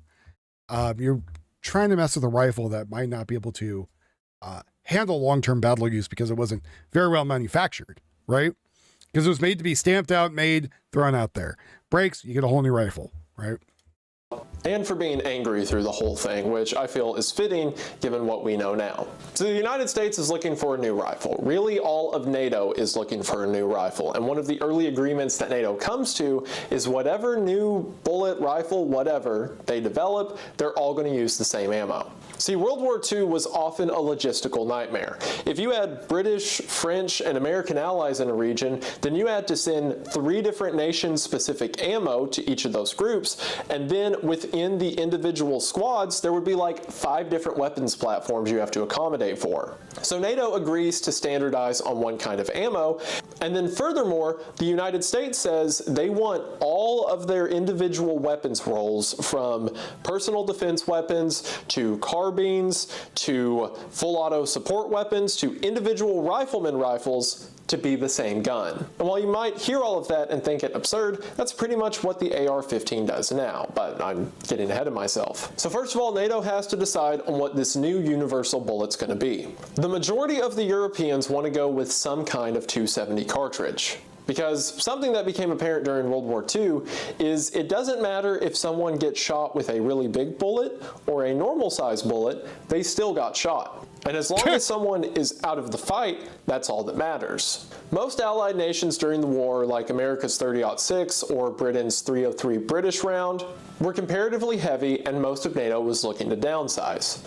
That is, of course, except for the United States. The United States wanted to keep a 30 caliber bullet, just like the 30-06 that the M1 Garand used during World War II. Why did they want to do this? Because that's the way that they've done it. So because America has the most weight in the room and can kind of throw around wherever they want, NATO agrees to go along with a new 30 caliber cartridge. And the cartridge that comes out is the 308, also known as 7.62 by 51 NATO. 308 being in reference to its imperial diameter, and 7.62 by 51. He did say 58, didn't he? One being in reference to its metric diameter. So NATO's decided on its 30 caliber standard issue round. Everyone else begrudgingly makes the weapons they were developing in some 270 caliber now into the new 308 caliber. And in the United States, who gets the offer to make a new 308 rifle other than Springfield? The designers at Springfield are told what we have right now is outdated and we need you to make a new one in 308. So the Army Ordnance Department is supposed to oversee whatever Springfield's new rifle is going to be, or I'm sorry, they're supposed to oversee whoever is most qualified and has the best option. It's not like there weren't any other good options available, like the G3, the FAL, by the way, which was only converted over to 308 because we said we wanted everything to be 308. And sure, while there's benefits to adopting a rifle that country makes, it seems that the military wasn't going to adopt anything unless it had the word Springfield on it. So Springfield is told to replace this, and they eventually do by inventing this. The M14 is effectively a kind of sort of modernized by about 10 years M1 Garand. Basically, make progress, but only 10% progress. When I remove the magazine from the M14, it's... So, that's what he's getting at, too. The reason they didn't go with the FN is because Springfield Armory, which again is not the Springfield Armory we know of today is because Springfield Armory was the go-to. Everyone was being developed through there, right? So it had to be someone there was going to eventually use the Springfield Armory. So, because that was the buddy they had with the government, and that's who had the contract, et cetera, et cetera. You were saying earlier, that's kind of why you got the cronies in there. Or cronyism, as he says. That was happening. So there was, again, other rifles out there. Yes, they could have went with, but instead they went with the M14, which the M14 again quickly got taken over by the M16, which we'll get into that too. Really easy to see. These two are like identical. Some stuff was certainly changed, like for example the gas system was adapted, and some stuff within the action itself was changed based on experimental M1 Garand designs, and of course it has a 20-round box magazine, which is a big step up from the 8-round stripper clips that the Garand had. That being said, for all other intents and purposes, it's a big M1 Garand. This gun is very heavy, and also if you haven't noticed, it's made of wood. See, the M14 had core design issues as well. See, the wooden stock, especially in humid conditions like, I don't know, the jungle, would have a habit of swelling and cracking. And this, considering your barrel and other internal mechanisms is lined within the wood, is not good. Plus, due to the rifle's construction and high caliber, on fully automatic, it was near impossible to control. Not only would it beat the brakes off the guy shooting it, but after the third shot, it might as well be an anti-aircraft rifle. Uh-oh. Jeez. Okay, so I'm going to say the rumors are true. This is really a lot of a handful of gun. The M14 was a step up from the... And before any of you make comments about the guy shooting it, that guy probably forgot weapons, as has shot more guns than any of us combined.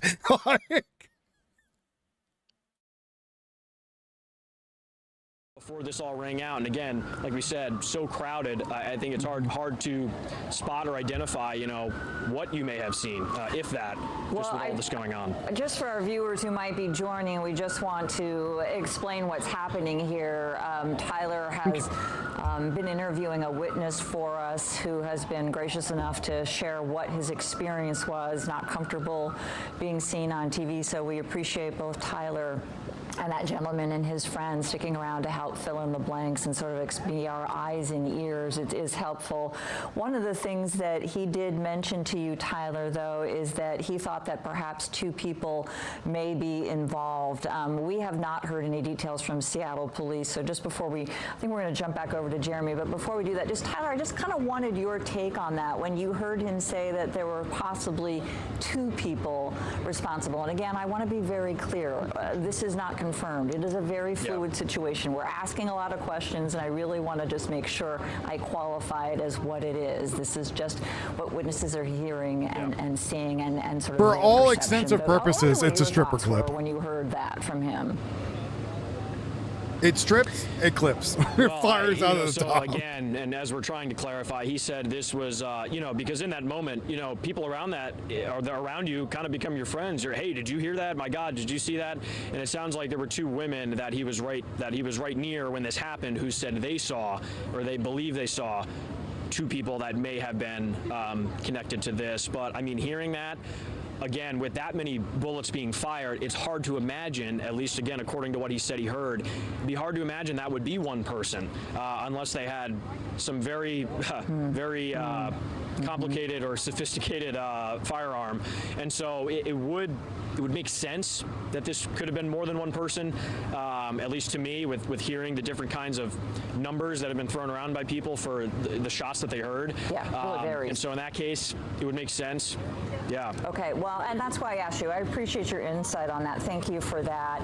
We will check back with you shortly. If you get anything new that warrants breaking in, let me know. I want to get back to Como's Jeremy Harris. I believe he was the first reporter, if not one of the first reporters on the scene. He is awaiting a briefing from Seattle police, where we have so many questions. Female in serious condition also here at Harborview. So it looks like 4 adults here at the hospital and 1 child with injuries, and then 2 dead at this point. I did talk to an employee out here. They showed me an email that said that the hospital is on lockdown as of 7 p.m. You can see the police presence, increased police presence, as well as security presence out here.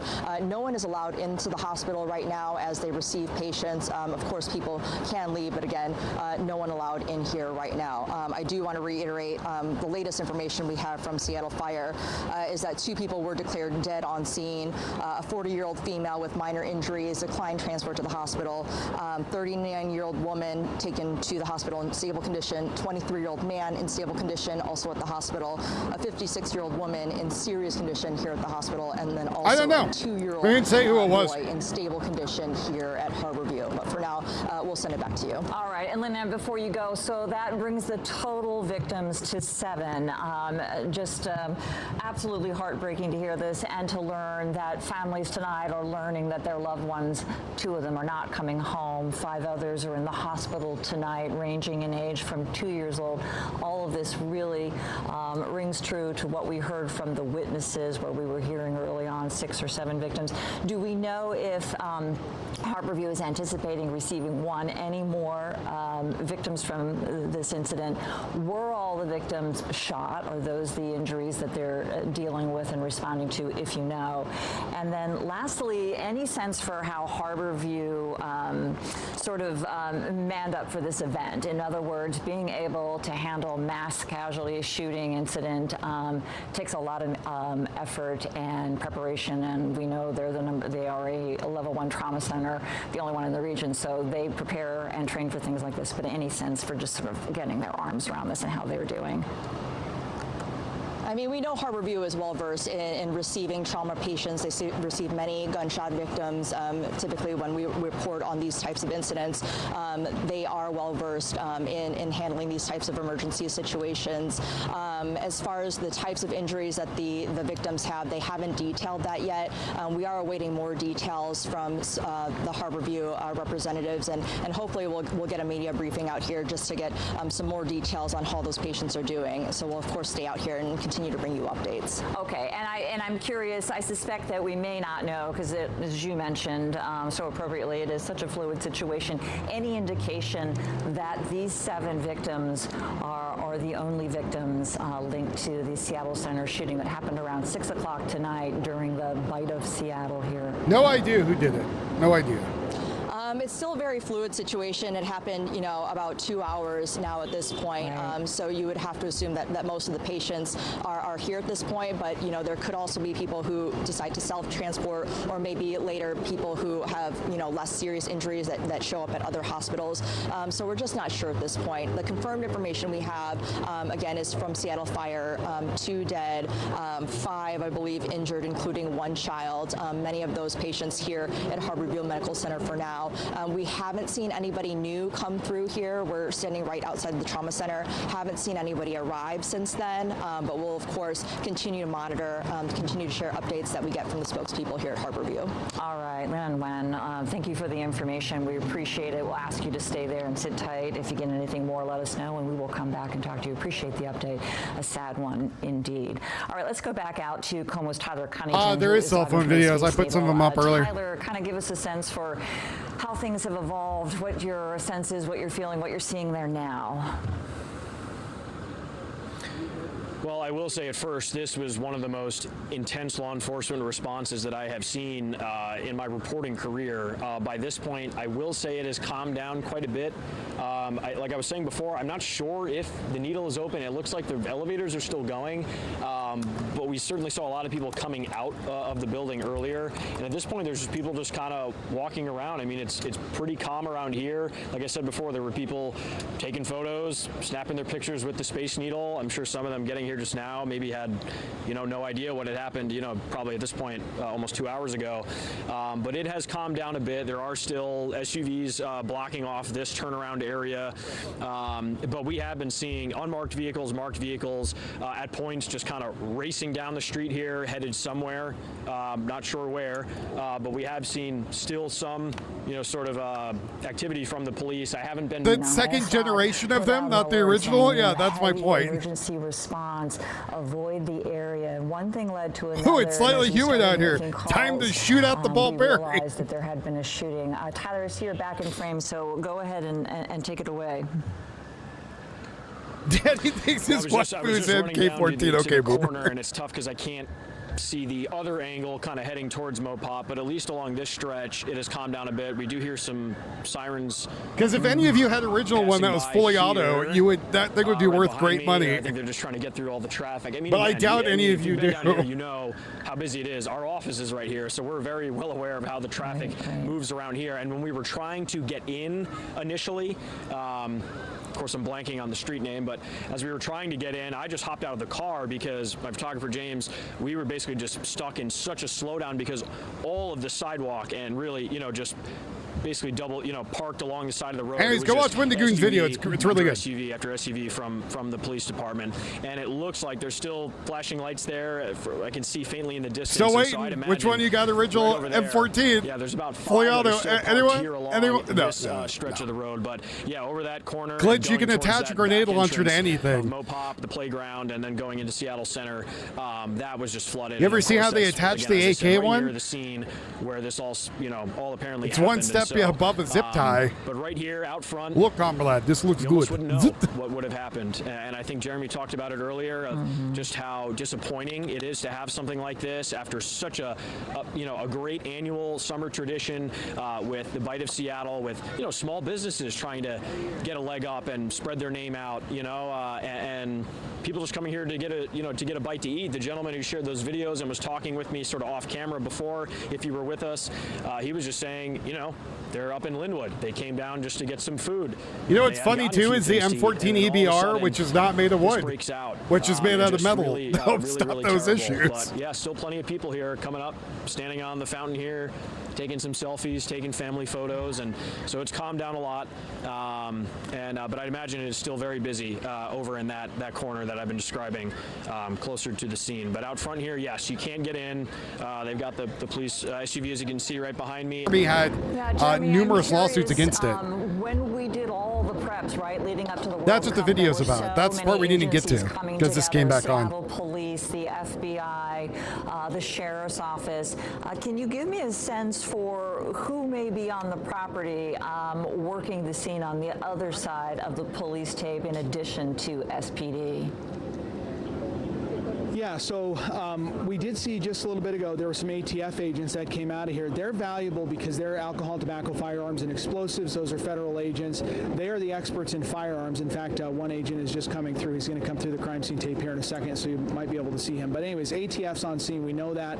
They're experts in firearms, so they can quickly help local police. I won't say the ATF is experts in firearms, sorry. They have a wealth of resources. They might have a guy who is. I don't think the whole department is. Going to be on scene here helping as well. And just not even after the fact, before the fact, I actually know a couple police officers who were here working extra duty. That's all in place because Bite of Seattle draws so many people. When you have a crowd of tens of thousands of people who are going to be down here, there's already going to be police on scene. So witnesses told us it was just instant. There were already officers who were on scene, likely within earshot of the shooting.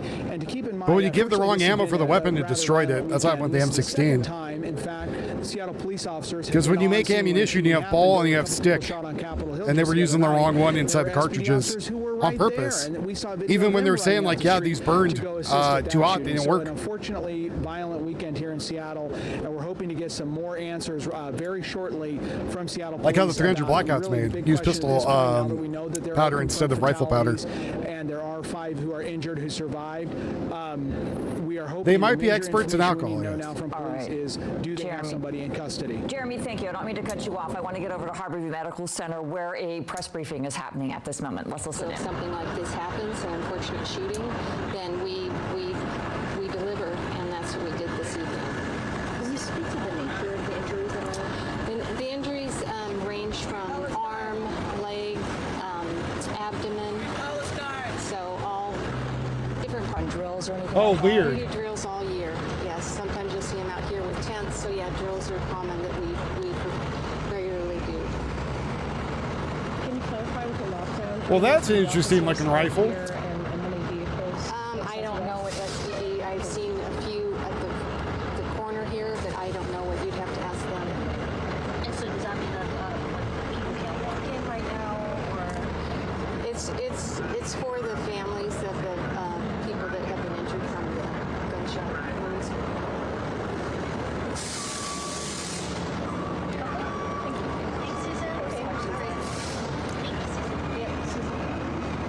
We were listening in live. That is Susan Gregg. She is with Harborview Medical Center. She's the public information officer. And I apologize because that audio was a little difficult to hear. So if you were straining to understand what she was saying, I'll just give you a quick review. So bear with me here. She talked about how Harborview Medical Center, they train for this. This is what they do. But we have to keep in mind it is a Sunday night in the middle of the summer. And so what that tells me is that they probably had to call a number of people in when you have not 1 but 7 people from a mass shooting incident and 2 casualties. They did say that they are reuniting the victims with their families, that the hospital is on partial lockdown. And one of the things that I thought was telling and interesting that she said is, it's the same thing, they don't know what we don't know, and that is, was there one shooter? Is there potentially more than one? She said, we don't know if there's more than one shooter, so we coordinated with Seattle Police. They briefed us, and we went into partial lockdown. Now, there might be something that they do anytime there's a mass shooting that I'm not clear on. I hope there's not a lot of dead people. That won't be good. That'd be sad. Shooters there are. And at this point, we don't know the status of this investigation. Is that shooter at large? We believe that may still indeed be the case. Is there one shooter? We don't know. We're waiting for you can get crappy ammo that the primer doesn't fully go off. And then you could pull back the bolt a couple times just to kind of get try to clear the fire, and if it still is a fire, they can just get pop a pin, open it up. Fill this in on, so you can see If you have to, you can pull the whole bolt out, go to a pair of pliers, remove the round, and throw it out, or just shake the rifle. I have a screwdriver with me just in case sometimes. Ban gun-free zones, I agree. We know that 2 of them sadly died on scene at the Seattle Center, 5 of them right now being treated at Harborview. Let's get back to Lynn Ann. She first gave us all the information about those victims, and I'd like her to rehash that. If you don't mind, Lynn Ann, just remind us how many people are at Harborview right now, roughly their ages, and what we might know about their condition. Oh, I apologize. We had a little technical difficulty. We lost Lynn Ann's signal, but we will get back to her. I took some quick notes. So we know that there are 2 people that were killed. We know that there's a 40-year-old female that was hurt, and I'm not certain if she was shot, but she did deny treatment. A 39-year-old woman also dealing with a shooting injury in stable condition. A 2-year-old that was also shot. And that was something that we had really heard early on, that perhaps a child was involved. Let's get back to Lynn Ann. I think we've got her signal back up again. I apologize. As we've been saying, it's a very fluid situation. But Lynn Ann, if you would, we had a little difficulty hearing Susan. Maybe just kind of recap what you heard. You probably heard some things that I didn't. So I just want to make sure everybody's clear on what's coming out of Harborview Medical Center tonight on this tragic night in Seattle.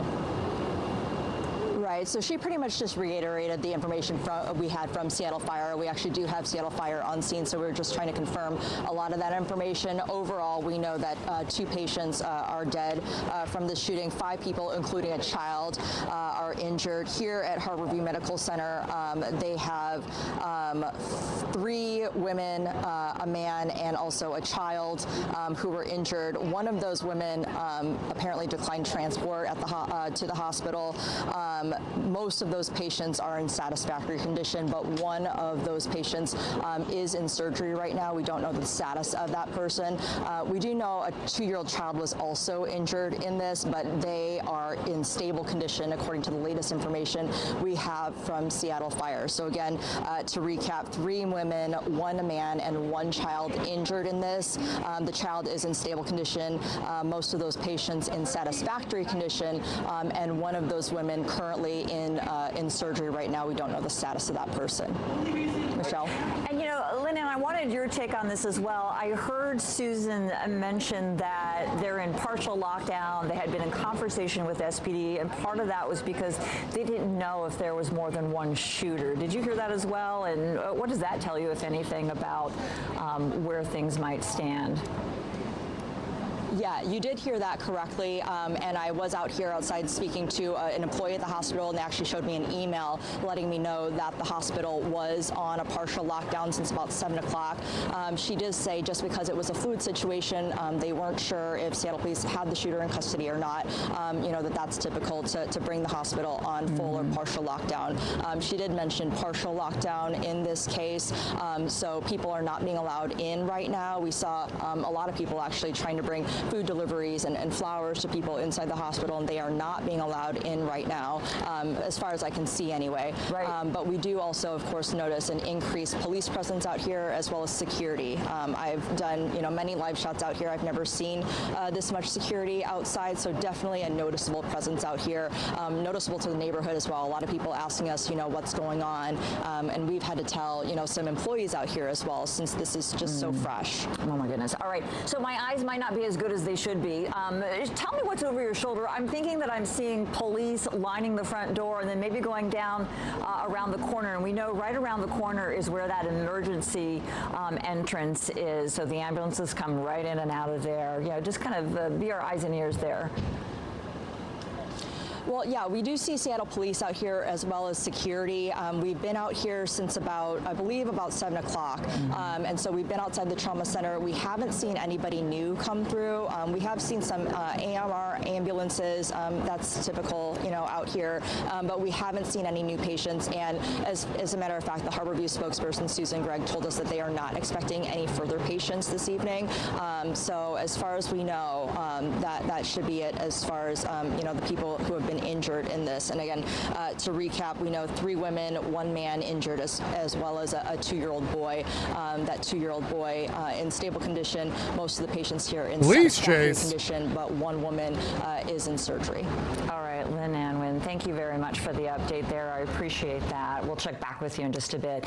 Also new into the Como newsroom, we know that multiple agents from the ATF, the Seattle field office, also responded to the incident. That's according to an agency's.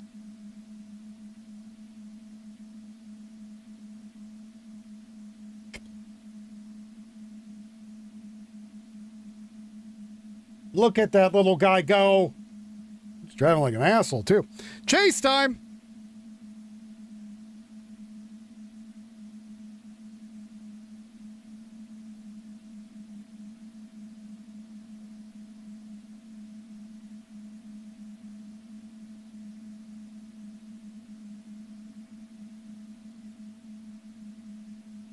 We need some chase music.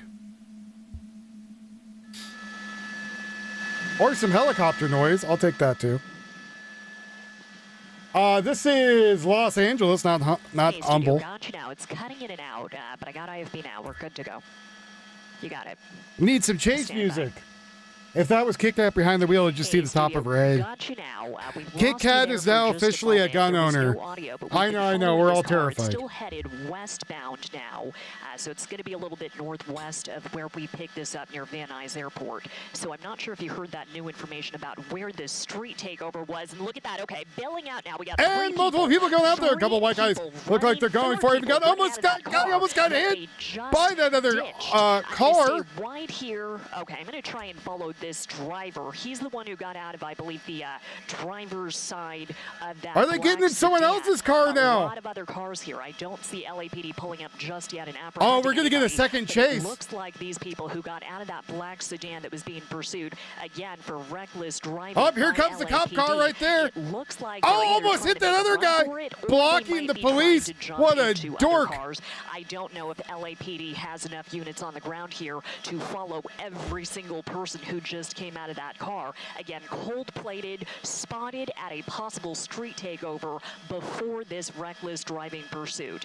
But this is going to be the corner of Lurline Avenue and I believe Nordhoff. You can see where that black sedan was just ditched. All the doors are open. I saw 4 people getting out. It looks like 4 males to me. And I think at least 2 of them jumped into other cars that sped off. I'm going to follow this LAPD unit that looks like it might have been in motion following one of those cars. 2 of the other people in that car, I believe the driver and an occupant, they may have jumped out and tried to hide. Yes. There should go. We should be following the other car they got into.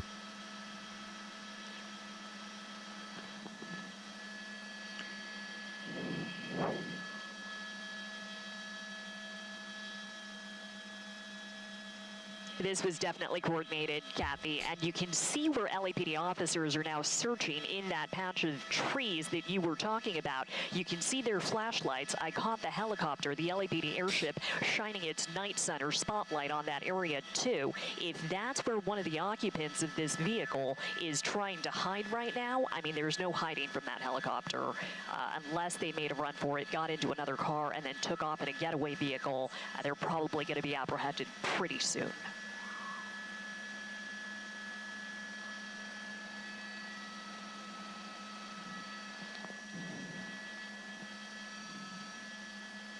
It looks like a largely commercial area. That's good news for LAPD. You know, when these things end in neighborhoods, we've seen suspects jump through yards and actually enter homes before. In this case, because it's commercial, it's later in the evening on a Sunday. I don't think any of these businesses or warehouses are actually open right now. So not a lot of buildings that they can go into. But again, I do think this was coordinated ahead of time.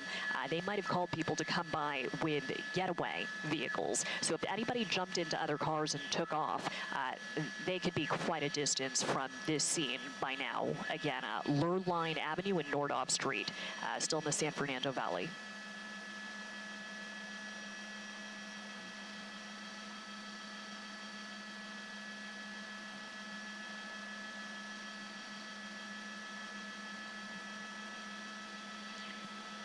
Yeah, Kathy, I'm getting a tip here. I think, let me try and zoom in. I'm hearing the suspects might actually be in front of one of the squad cars here.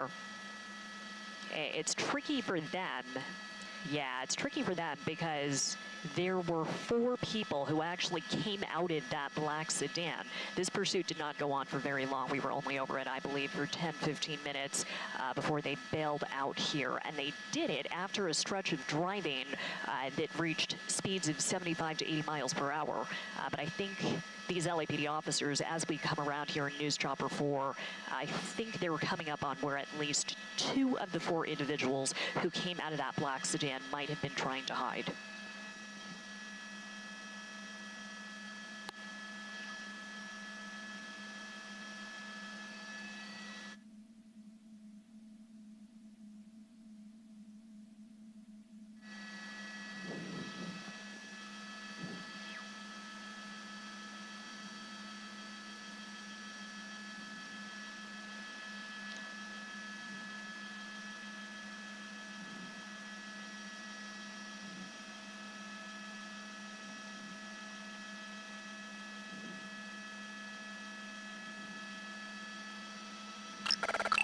Yeah, they've got somebody in custody Starline here. has I'm just hearing tipped over on Dearborn $77. and Kelvin. Chat, where That is the might money? Be another scene, maybe a block from here. I'm not sure if it's this one we're shooting right now.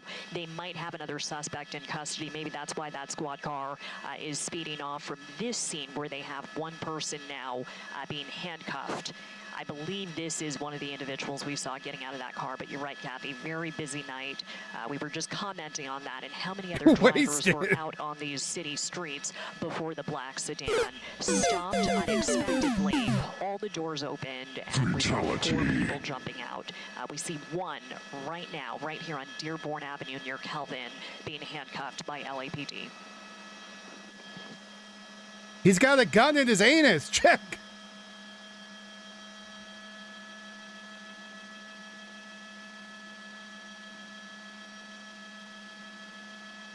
I do. I don't know exactly what time it started, but it was sometime earlier this evening, and the location that we were given, this is preliminary information, not yet confirmed by LAPD, but it was Satakoy Street and Coldwater Canyon.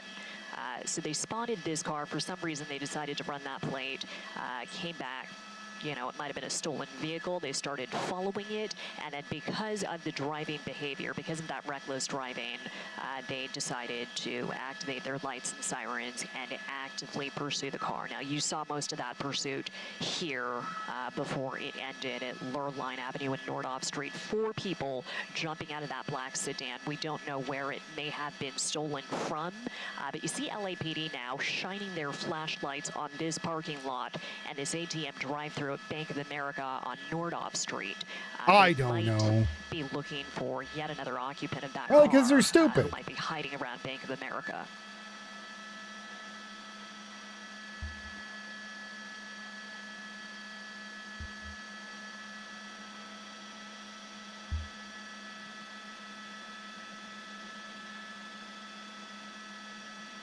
That's right, nowhere to go into, and that's because they decided to jump out of the car in a largely commercial area. This is a lot harder for LAPD when the pursuit terminates this way in a neighborhood with homes and doors that might be unlocked. This bank is definitely closed right now. If anybody is hiding around the bank, it's just a matter of minutes before LAPD finds them.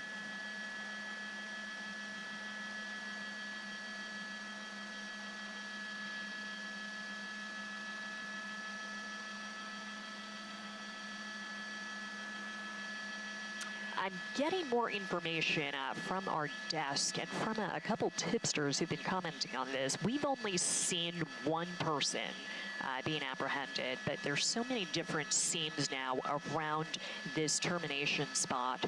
There might have been 1 or 2 other people apprehended, but they're still searching, which tells me all 4 people have not been accounted for just yet.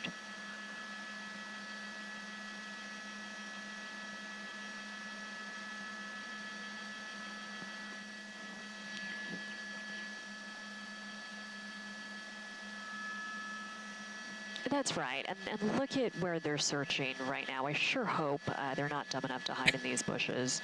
You know, we I hope they're dumb enough to hide in those bushes. Their best bet, if they're trying to get away from this, is to jump into a getaway vehicle. I thought I saw at least one guy from the black sedan do that, and I was going to follow one of the squad cars as it was going down the street. I thought they were going to start pursuing what could be a getaway vehicle. That didn't end up happening. It looks like their search is focused mostly on this intersection. Time to get the doggy out. Is going to create a headache for people trying to drive through the area. Again, Lurline Avenue off of Nordhoff, but it does not look like they have all 4 people accounted for just yet.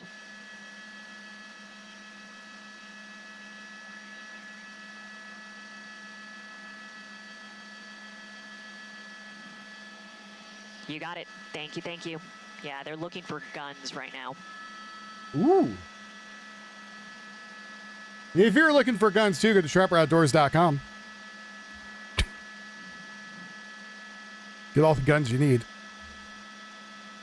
Chat, we had someone donate already $77 into the till. The rest of you guys could fill the rest of the bar fully. Well, this was fun, George. I said this was fun. Hey, Bill, sorry. Got you now on the 450. Okay.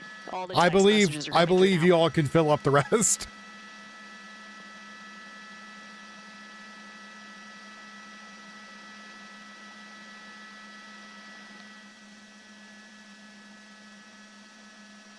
We'll go back to Seattle in a second. Hey, we got something funky going on with IFB. I think the 450 is coming Which out chick? programming. The news or the helicopter?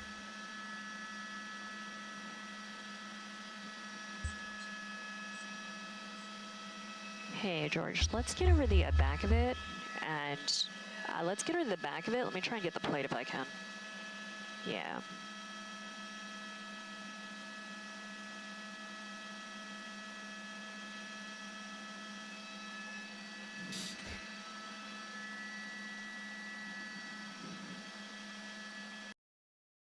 Oh, that's the end of that one, I guess. Damn it. And of course, I gotta go find another one. That are outside here. This is, as we've mentioned multiple times, a level 1 trauma center, so it's not unusual to see some media out here as well as SPD officers, but this of course is an increased presence of Seattle police, and of course people are noticing the cameras, a lot of media presence out here, just kind of asking, hey, what's going on? So we've actually had to tell a couple people out here what is happening. Yeah, sometimes it happens that way. All right, Lynn-Ann, thank you for all the information and your help. We're going to keep you right there. We'll come back to you if there's anything that develops or happens throughout the evening. We have been, as you know, throughout the evening talking to different witnesses and hearing from them. I want to listen in on a witness that we just heard from a short time ago who was there at the Seattle Center earlier tonight around 6 o'clock when a mass shooting happened. 7 people shot at the Seattle Center. Let's take a listen. Got reports, so we came over to this spot. We're standing right here, just in front of the IMAX theater. I'm going to have my photographer zoom in here. You can make out between those two sort of SUV vehicles. What we can see is an armored vehicle that we were told pulled up here. We're not sure what units it may be comprised of, what they may be looking for, what building they might be trying to access. Still a couple questions. We're trying to clarify what it is, but we did just see that this came over here very recently because we've been in this area for quite a while, and we had seen this sort of stretch of this pathway pretty clear, and now we can see some kind of armored vehicle or plated vehicle up there, kind of up this hill. You just heard from Talijah, the young gentleman that we were just interviewing before, talking about his experience there near the fountain. We just spoke with another pair of people, a boy and a girl, who were just let out of the Space Needle. This was probably just 10 minutes ago at this point. They say that they were right there in the thick of it when the shots happened. They were near the fountain, or they say they were about a football field away, so they heard it, and then just had all that craziness. And then what happened is they then sort of flowed out. They followed everybody, kind of scattering from the area, and then apparently there were employees. Yeah, 6 times. To say to get inside. We brought back some rocks. They stayed away from the windows for about 5 to 10 minutes. So there were all these people sort of harbored and brought inside to the base of the Space Needle, and then they sent people elevator by elevator up to the top to get away from the ground, to get away from the scene and a potential danger. So clearly some smart thinking and swift actions by those working within the Space Needle and here at Seattle Center. But they just, after about 2 hours, were finally brought back. I was hoping the chase would be longer. It's getting music already and everything. They were streaming out, and we spoke to them, and I had, unfortunately, broke the news to them, given this is such a rapidly evolving situation, about the 2 victims who lost their lives and the 5 that are injured, including that small boy, or a small child, excuse me. And that was just devastating to them. They said they were just absolutely devastated. I'm told that we have some video that I got earlier. If you've been on the air with us, if you're just joining now, I spoke with a gentleman who was right next to the shooting when it happened. He took videos right afterwards. It is a bit graphic. I believe you may be seeing it Hopefully there's another chase. If not, they will take it to show you. We got a really good thing of getting the bar filled for the last couple days, so I'm hoping. Sometimes people are standing in and maybe operating something. We did just hear, while you were speaking there, we heard a very loud sort of intercom, sort of megaphone, giving some kind of direction.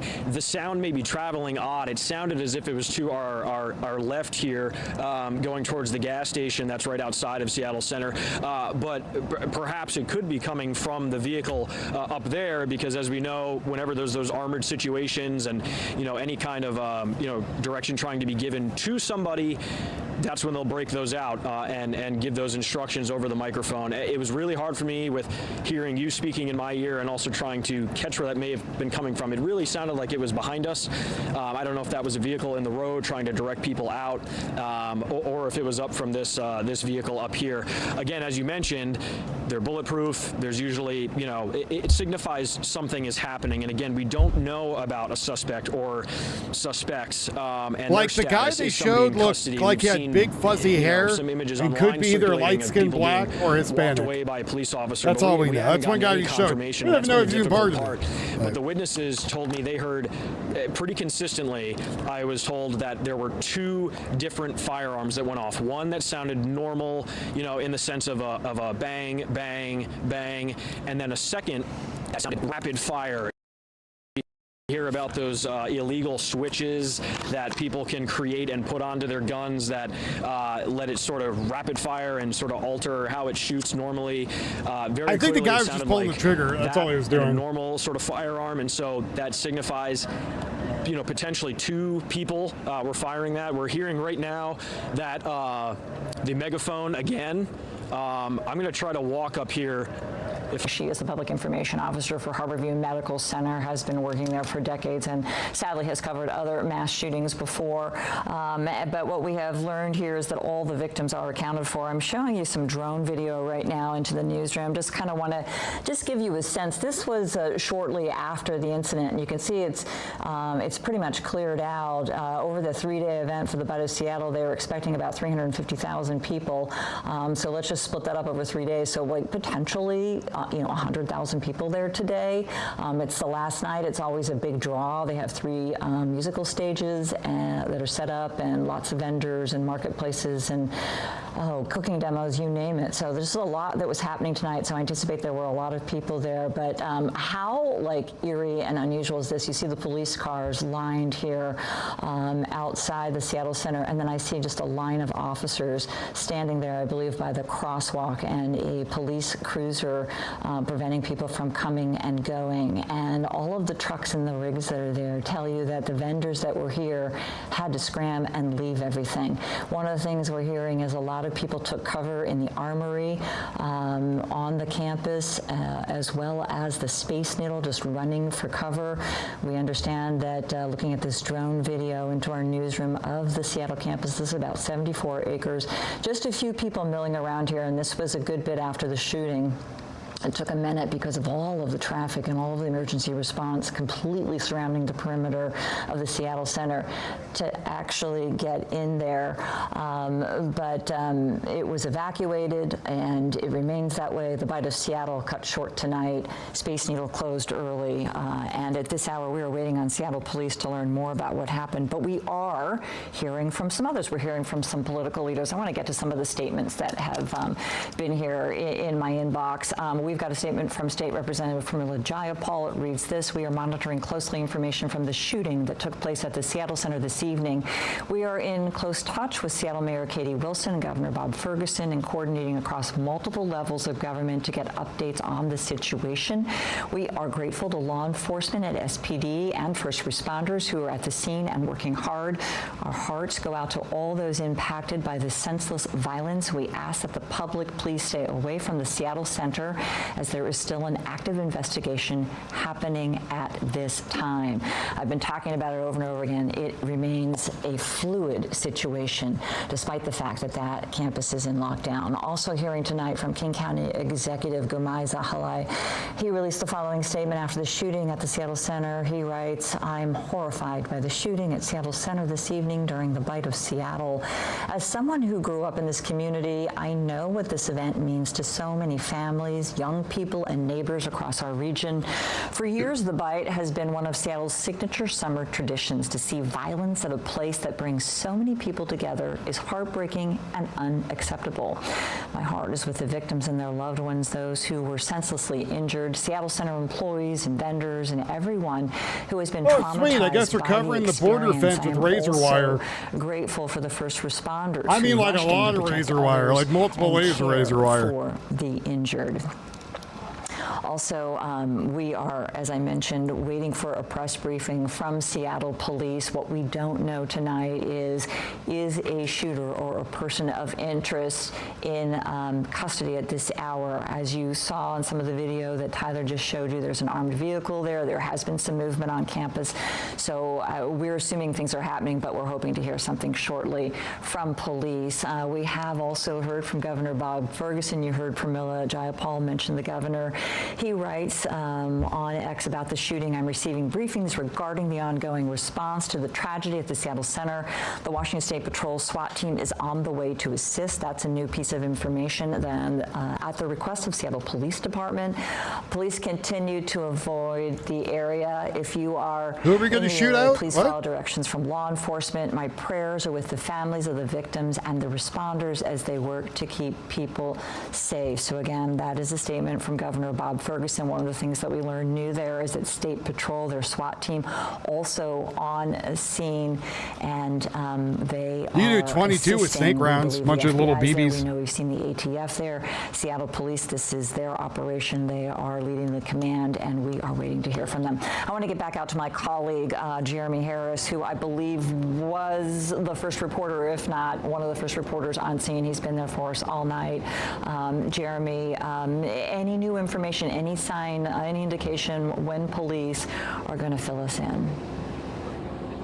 Yeah, well, Michelle, unfortunately, we're now 3 hours into this incident since the shots were fired here at Seattle Center, and we do not have Seattle Police standing in front of TV cameras to talk to us about what happened. At this point, we do not know if they have the shooter in custody, if there were multiple shooters, or what information initial officers and investigators have been able to piece together about what happened. I will tell you that just in the last few minutes, I've been in touch with the staff for Seattle Mayor Katie Wilson. Yeah, they just sent me a statement. Poor. I'm going to read in part of that.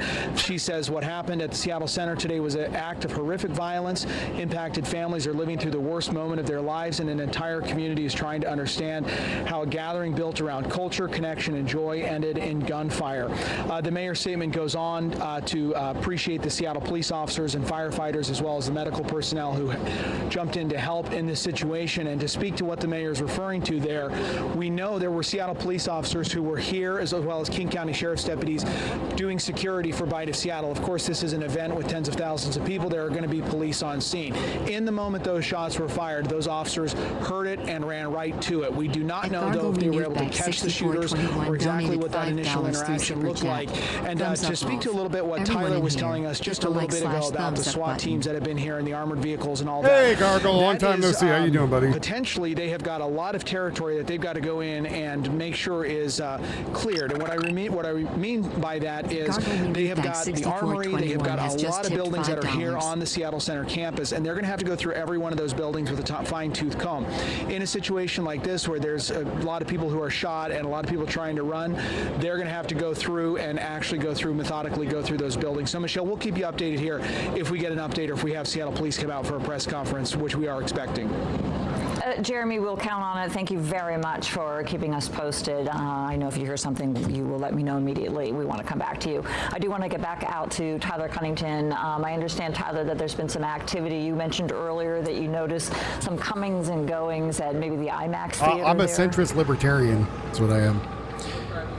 Yes, Michelle. Well, like we were on air earlier, I said we were hearing. Yeah, Gargle, I haven't seen you in a minute, buddy. Or loudspeaker, megaphone messages, and then we had a colleague of ours who lives in the area told us that he saw this very, very active presence here. I'm going to step off just to show you what we can. We were just moved back, probably about 25 yards, just minutes before we came onto the air. But we're right here, standing next to the Packard Theater, the Packard IMAX Theater, as well as the Seattle Children's Theater. This is Sue Bird Court, going up to essentially into Seattle Center. We are seeing very, very heavily armored police units with large firearms. We've got Seattle police officers that are right here up at this intersection, and really a lot of the attention is right here facing towards both of the theater buildings.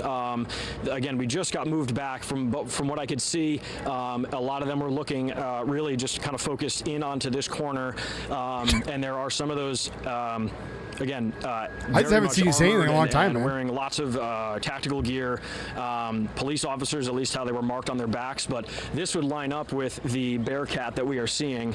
And actually, we're going to show you just really quickly right here some of those tactical units here walking in. You can see they've got, obviously, the helmets, the larger firearms, the assault rifles. All my firearms are stuff I find at Home Depot. Underneath the tape that was just set up to walk in there.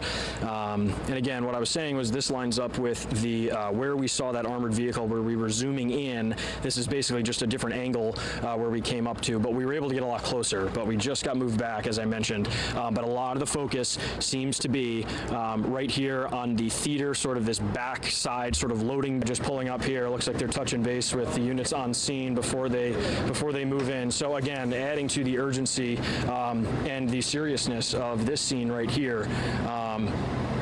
Again, unclear if there is a suspect inside or if there's something of very key importance to this investigation.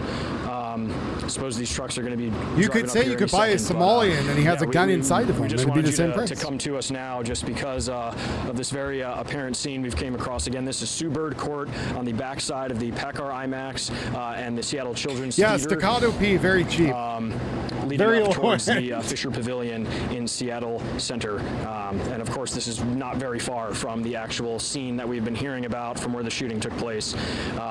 So hopefully we will get more information soon, but for now, as you can see, we've got State Patrol rescue armored vehicle here, two of them getting ready to pull That's up why I tried to not say anymore, McFly. That's why I'm like, All right, I'm purposely Tyler, doing it. Thanks very much for that. I want to get to a statement that is just now into our newsroom. We're getting some clarity for the very first time. We are hearing that 2 suspects are in custody. I'm going to read so they got the second guy now. Mayor's statement here. This is posted on her on the website, seattle.gov. You can check it out yourself. But I want to thank the Seattle police officers who responded to the scene and took 2 suspects into custody. I also want to recognize Seattle firefighters and medical personnel at Harborview who are treating the injured, as well I still as like when I went out with 2 event staff and bystanders. Hang out with Trapper, and I was like, in terrifying circumstances. Not Trapper, sorry. I went out with Flavor Forest, and he was just like, what happened at Seattle Center today was an act of that's the gun I won. He's shooting all over the place. Like, oh, shoot this. He shot. He's like, oh yeah, I need one of these. I was like, yeah. Trying to understand how a gathering built around culture, connection, and joy ended in gunfire. No one should have to Tell weigh them about the same risk of price. being shot before Just you gotta know what you're attending an buying. event, gathering with friends, or experiencing their city. Our first responders are supporting grieving families, caring for the injured, and providing clear and accurate information for the public. I want to thank the Seattle police officers free, so I mean, who free guns, responded free to the guns. scene and took 2 suspects into custody. I also want to recognize Seattle firefighters and medical personnel. I mean, Oregon's mayor or governor's not much better. As well as Seattle Center and event How's the staff governor of Seattle? Safety and providing aid in terrifying Washington. circumstances. We know that many people who I don't were hear not much about him. physically injured will will carry what they experienced today for a long time. That includes witnesses, workers, first responders, and everyone waiting to learn whether someone they love is safe.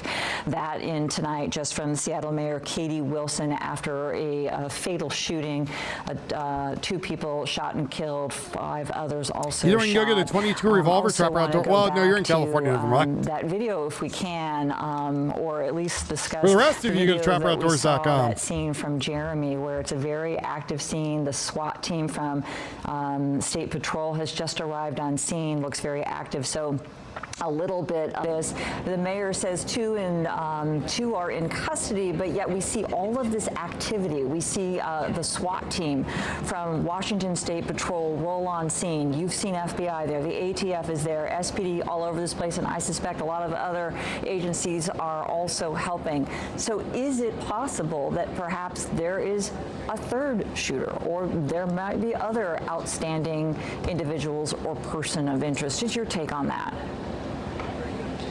Yeah, absolutely. Well, police, they don't want to make assumptions. And so when they're going through this situation, if they have one person in custody, then they may assume, okay, is there a possibility that we have more? And so some of that SWAT activity that you've been seeing from our cameras, that's not as crazy as you think to do these days. It's significant. Let's not lose the value of that as what we especially if you go to gun shows, you can pick up parts for M1s, build one. That is up on the north side by the Pacific. As long as you don't mind that it's a But we also know police, they have a lot of tasks to go through after a situation like this, which is a mass shooting in a public space, and certainly in the most iconic place in Seattle, with a lot of dynamic elements here in Seattle Center. So they're going to have a lot of work that they have got to do, including, as we would assume, people who ran from that scene may have gone into those buildings, may have been hiding in those buildings. There's a lot of places to go, so police are going to have to go through and methodically, piece by piece, go through and make sure each of those buildings is unoccupied, that nobody's in there hiding, that nobody may still be in there from the initial response. So that's not necessarily surprising that we would see a surge of SWAT resources, but again, they don't want to rule out whether they have everybody or not, or whether there were more people involved. At this point, that's why I would assume Seattle Police has called in those additional resources, because they're going to want to go through this very methodically, and they have a lot of territory to cover here at Seattle Center, both in the grounds. But then there's also several buildings. We know those buildings would have been open, and people would have run into them just trying to get away from that initial crush of getting away from the gunshots that rang out there by the fountain. So again, not necessarily ruling anything in, ruling anything out, but not surprising to see a significant response here even hours later. Yeah, good call there on that. I appreciate your insight. I do want to just ask you, because some people may have been joining us in the middle of the broadcast, and I just want to remind people that we have been asking witnesses what they saw, and a lot of them talked about the victims, but I have not heard much about the potential suspect or suspects.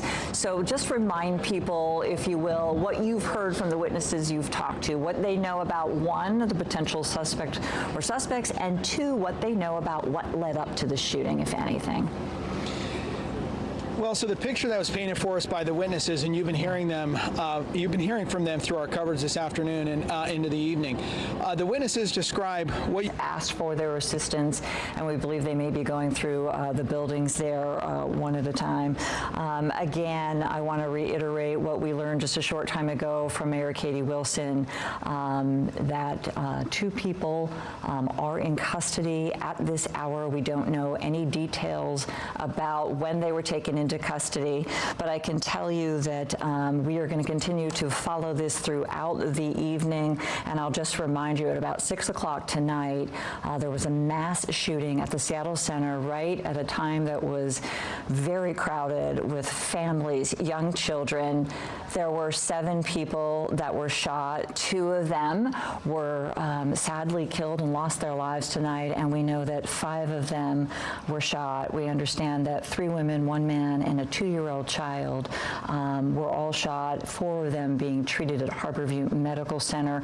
We are awaiting on I Seattle haven't really Police. said who I think people are. A press briefing for hours now, for the last 2 hours. The moment that they come to the cameras, we will come back live and bring you that information. And of course, we'll have much more coming up tonight on Como News at 11 o'clock. But of course, tonight, a very sad night in Seattle, the city grieving over this mass shooting at the Seattle Center. We'll now join programming already in progress, and see you tonight.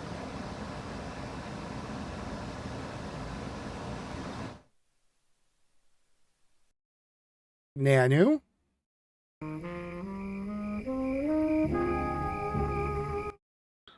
Well, that's weird that it went to True Lies, you know, from there. It's supposed to be a webcast. I don't know why it moved over the True Lies, the movie. That's how they get everyone copyright claim now. It's by doing that. So no description on the shooter yet. We only have an image of him. And the only image, well, short video of him is this guy. It's one of the guys. Well, I don't even know if this is even one of them per se. Just some guy with a perp walking out of there. 2 shooters is what they assume. Again, not going to be surprised if it's not going to be surprised if it's an Ali Akbar. Another chase in LA? Well, hot diggity damn. I want another chase in LA. Yes, I do. Oh, shit. Here comes another chase.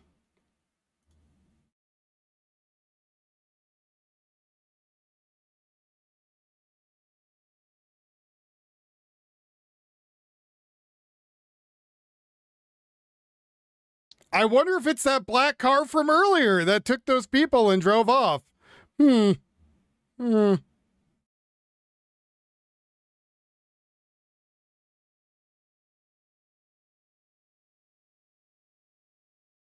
Oh, there's no audio there, though. All right. Theo needs to find me more chase happening. LA News. Oh, yeah, they're cruising, man. 88 miles to 90 miles per hour.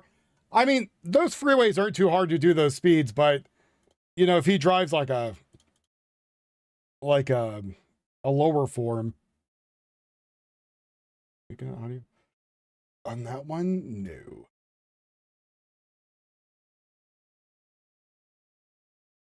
Okay, I have none that have audio, which is fine. I'll just be the audio over here, but I want some kind of chase music. While I do that, that car's red though. That's black. Is this one good? That'd be good chase music. There we go.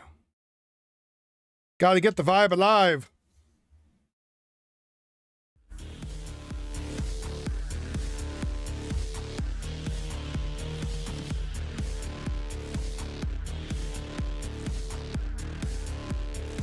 I can go back to normal size now. I'm not making for the look here.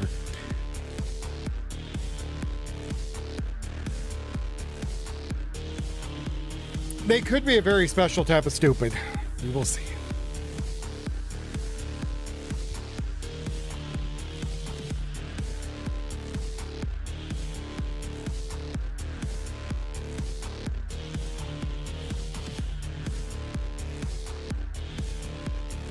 I have no idea what it is. I know the other link Tio sent me is not working though.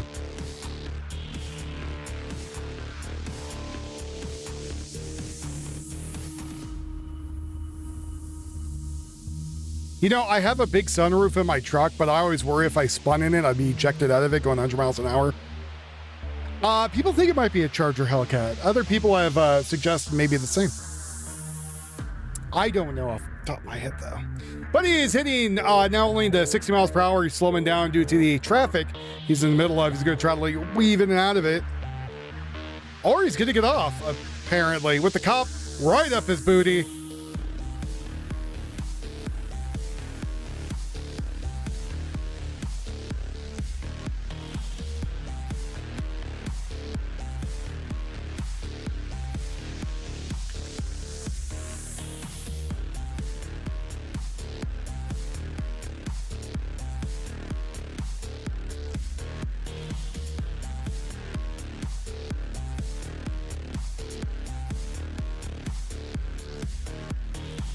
See if the other one here has audio. But take a look, just going in between of vehicles, so narrowly missing some DUI suspect. Oh no, he's drunk. He's going to die. We're going to either get off. It looks like we might know, and Instead of just kind of staying on the freeway. Oh, God, getting really close hitting those other cars. Yeah, it's the most frightening part is just the constant weaving across traffic. Oh, boy. Oh, God.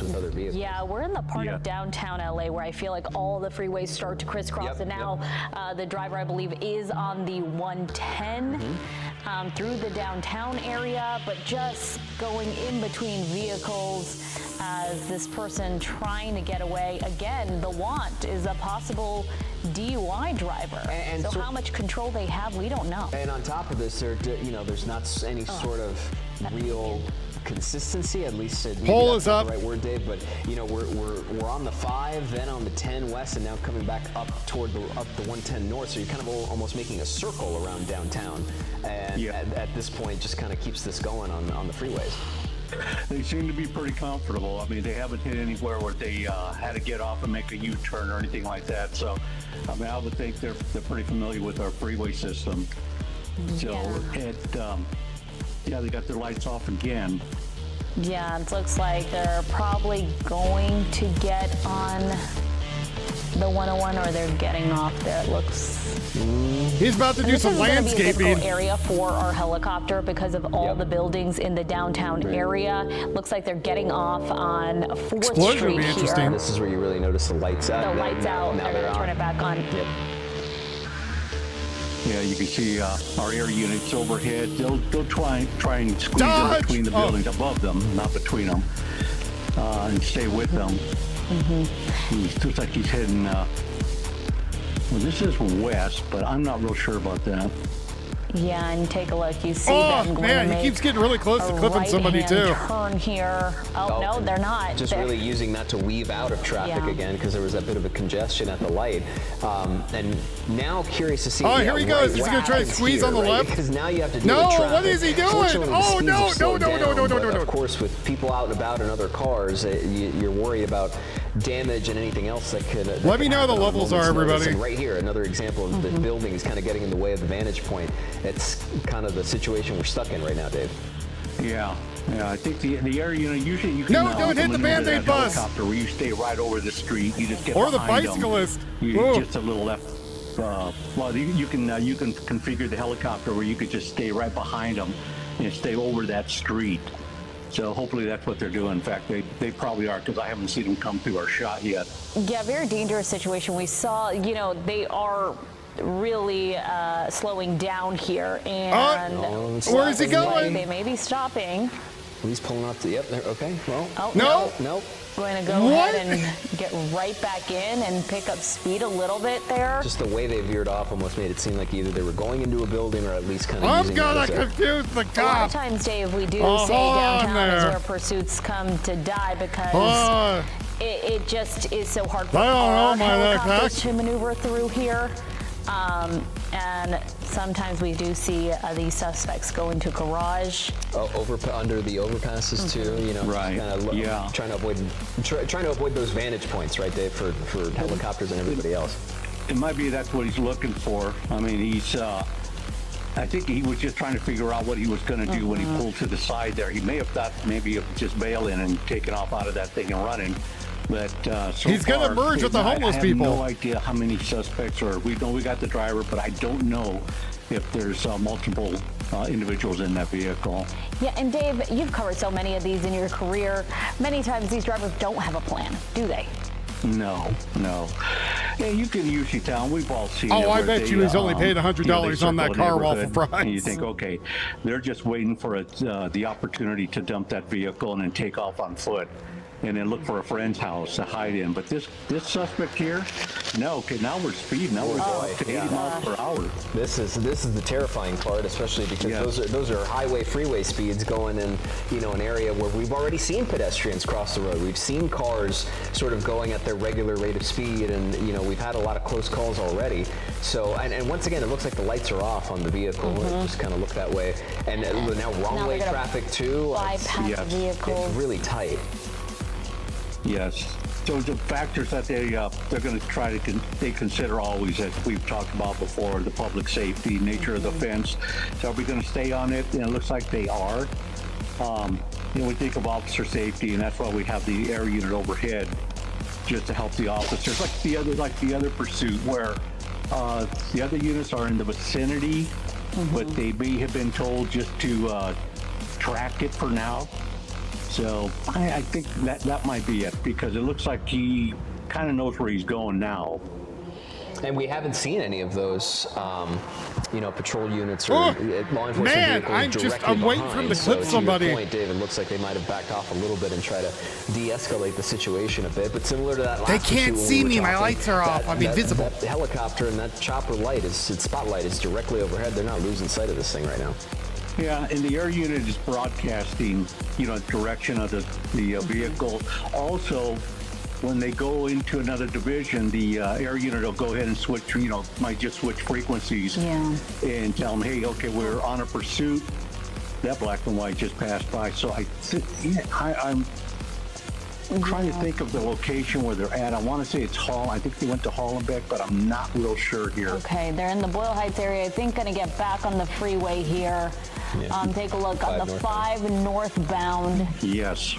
With lights off once again, and you see that spotlight still trying to keep track of them. They got them right there. I think he's saying that with the new vehicles, again, your running lights are on regardless. Are off as this possible DUI driver continues to just squeeze through lanes, squeeze through some of this traffic here, and pick up speeds. On a pursuit that when we broke in started on the 5 southbound, and now we've circled essentially all the way back toward north, at least for the moment, but now looks like we're sitting on the 10. But it's, I wonder what the word is to describe here. You used it earlier, Dave. Was it comfort? Like they seem to know what they're doing, but that of course doesn't make it any less dangerous. Now he's opening up to 100 and getting up to speeds of 100 miles an hour now. He was, and then you drop back down. And man, that's getting close. Oh, Jesus! Yes, we got. Let's see, it's like eastbound to 10, so it's wide, it's going to be wide open for a Sunday night. This time of night, it's 9:30, so it's kind of opened up right now.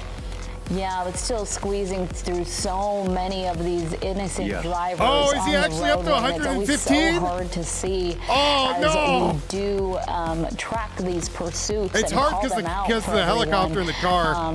Because, they have pulled off those ground units for now. Yep. And that is a tactic, as we've been talking about, we see a lot. But that helicopter keeping its eye on that vehicle as you wonder, what's the next move? And the concern too is because typically with these pursuits, if you have the those brakes are going to heat up really quickly too with those stops. Lights on, with that's giving a strong him jamming up to 100 and hitting those brakes are going to get really warm on those discs. Just an FYI as to what's going on. When you don't have that, then it heightens the concern for drivers, because maybe at the last second, especially if this car's, it looks like the lights are not on right now, or even when they were off, all of a sudden the next thing you see is a speeding car sort of just buzzing by you, and it's terrifying on a number of levels. Yeah. I mean, we've all been there on the freeway and somebody goes speeding by us. They're not even being pursued, but they just feel like they have to go fast. And right now, it looks like he's heading back towards the valley. He's northbound the 5 freeway. He went through Hollenbeck Division, so he's going to be heading up towards, still Hollenbeck, but up towards Cypress area, Pasadena. Well, I take that back. No. From what I can tell. Well, you're assuming that the brakes are good. Continuing on the 5 freeway, that will take him right up to Burbank. Yep. Yeah. So, what we know, again, we have Dave Avila on the phone with us, but we know this is a possible DUI driver. It was LAPD's Mission Division that tried to stop this vehicle first. CHP then took over when it got on the freeway here. We've seen this driver go through pretty much all the freeways around downtown LA, including the downtown area. And yeah, you're right, Gio. He pretty much, or this person, I shouldn't say he, we do not know that.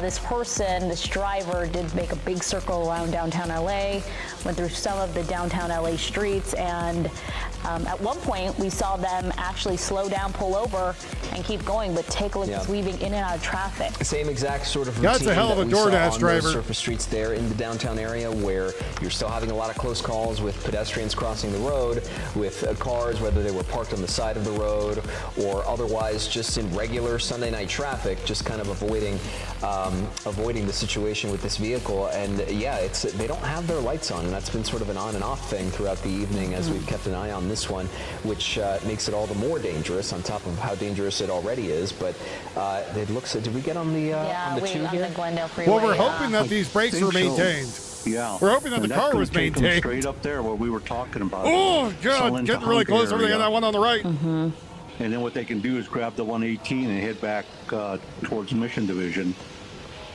Yeah, and that might be what they're planning. The plan is right now. Oh, although Jesus! For a moment there, it didn't seem like there was any plan over here. when we were Didn't going worry. through some of those streets of downtown LA there. But again, the lights continue to stay off. We've seen them occasionally flicker back on. We're still not seeing any units there on the ground. We're also hoping that the tires are good too. With this driver. And also worth noting too, we still don't know how many more people, if there are any more people besides just the driver in this vehicle right now. So that motorcycle's like, what are you doing, buddy? Keep comparing it to the previous pursuit where we had 4 people jump out of the vehicle at the end of it, but this one, just remains consistent. Actually, at those speeds of that car, he might get up there to 20 miles per gallon. Off, you can't even make it out, really, when the freeway gets so dark. Oh my goodness. And Dave, again, you mentioned this earlier too, but worth a reminder, this is a vehicle that has some serious horsepower to it as well. Good to know. Yeah, it can get up there 100 to nothing for this vehicle. I mean, he'll just keep driving, and once he punches it, he can just keep going. But having to weave around these vehicles, he hasn't been able to do that. But as you mentioned, Leslie, I mean, he's weaving. Well, again, you're hoping that those are the good tires on it, and this guy wasn't some broke asshole. One of the reasons why it has a donut on it. is not on his tail, because it may turn that 100 to 150, which looks like it's indicating right now, which is nothing for this vehicle. So you got the area on overhead. It's broadcasting to everybody. Oh my God, 400 miles an hour! Losing a little bit of traction there. See, it's losing traction. When the freeway gets dark again, it is hard to make tires. out where this driver is. You can barely make out the vehicle there. Also on top of it too, as you keep going, it looks like we're continuing northbound. If we're staying on the 2, past Eagle Rock, Glendale to the west, like if you keep going north, you're gonna get toward the 210 and locking out of Flint Ridge, or maybe they jump on the 134 to go east or westbound. But it's a lot darker up, the further north you get here compared to what we saw just a few minutes ago when you're closer to downtown and you have a lot more sort of surrounding lights, so to speak. Yeah, just making a note here. Do we see the helicopter spotlight anymore? No, I have not. And I was wondering what's going on with that. I don't know if they've had to pull off for fuel. Usually they get another air unit on it. Now it looks like he's going to go westbound to 210. And on top of that, and on top of all of that, Dave, too, it's he almost hit 670 miles an hour. Overhead. Obviously, SkyCal doing a good job of keeping up with this vehicle and maintaining our vantage point on it. But you really sort of see the flickers of it when it starts passing by all of these other cars that are on the freeway through their lights, because again, those lights are not on this vehicle. The brake lights will pop on from time to time, but otherwise, it's just sort of a blur. Yeah. It's the most dangerous thing seen in a while. They just, no consideration for the other people on the freeway. I'm sorry, Michael, I'm not allowed to do that. Their focus right now is just to get away, which they're not, but especially where they're heading now. I mean, because that's wide open space. We got cities, we got Foothill Division coming up. In fact, Foothill may be to the right of. That's what you stop for, is a possible DUI, or what they were good to stop him for.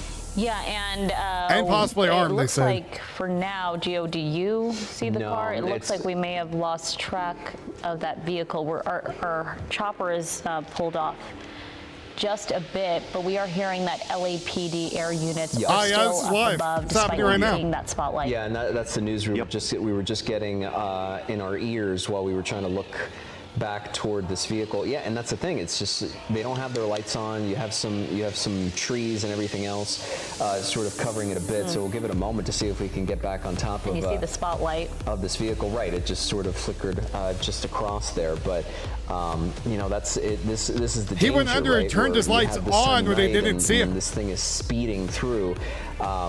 at an incredibly long stretch of time now since we've been keeping an eye on this situation. What started on the 5 southbound, looping back around north, and now just exceeding 100+ miles an hour with no lights on. It just you're terrified at every moment. It starts getting a close call by another vehicle, or all right, at certain points earlier, but pedestrians and surface street traffic. But yeah, it looks like we're not finding it at the moment. So we'll continue to keep our eye out for it. It's hard to know if this driver did end up turning on their lights.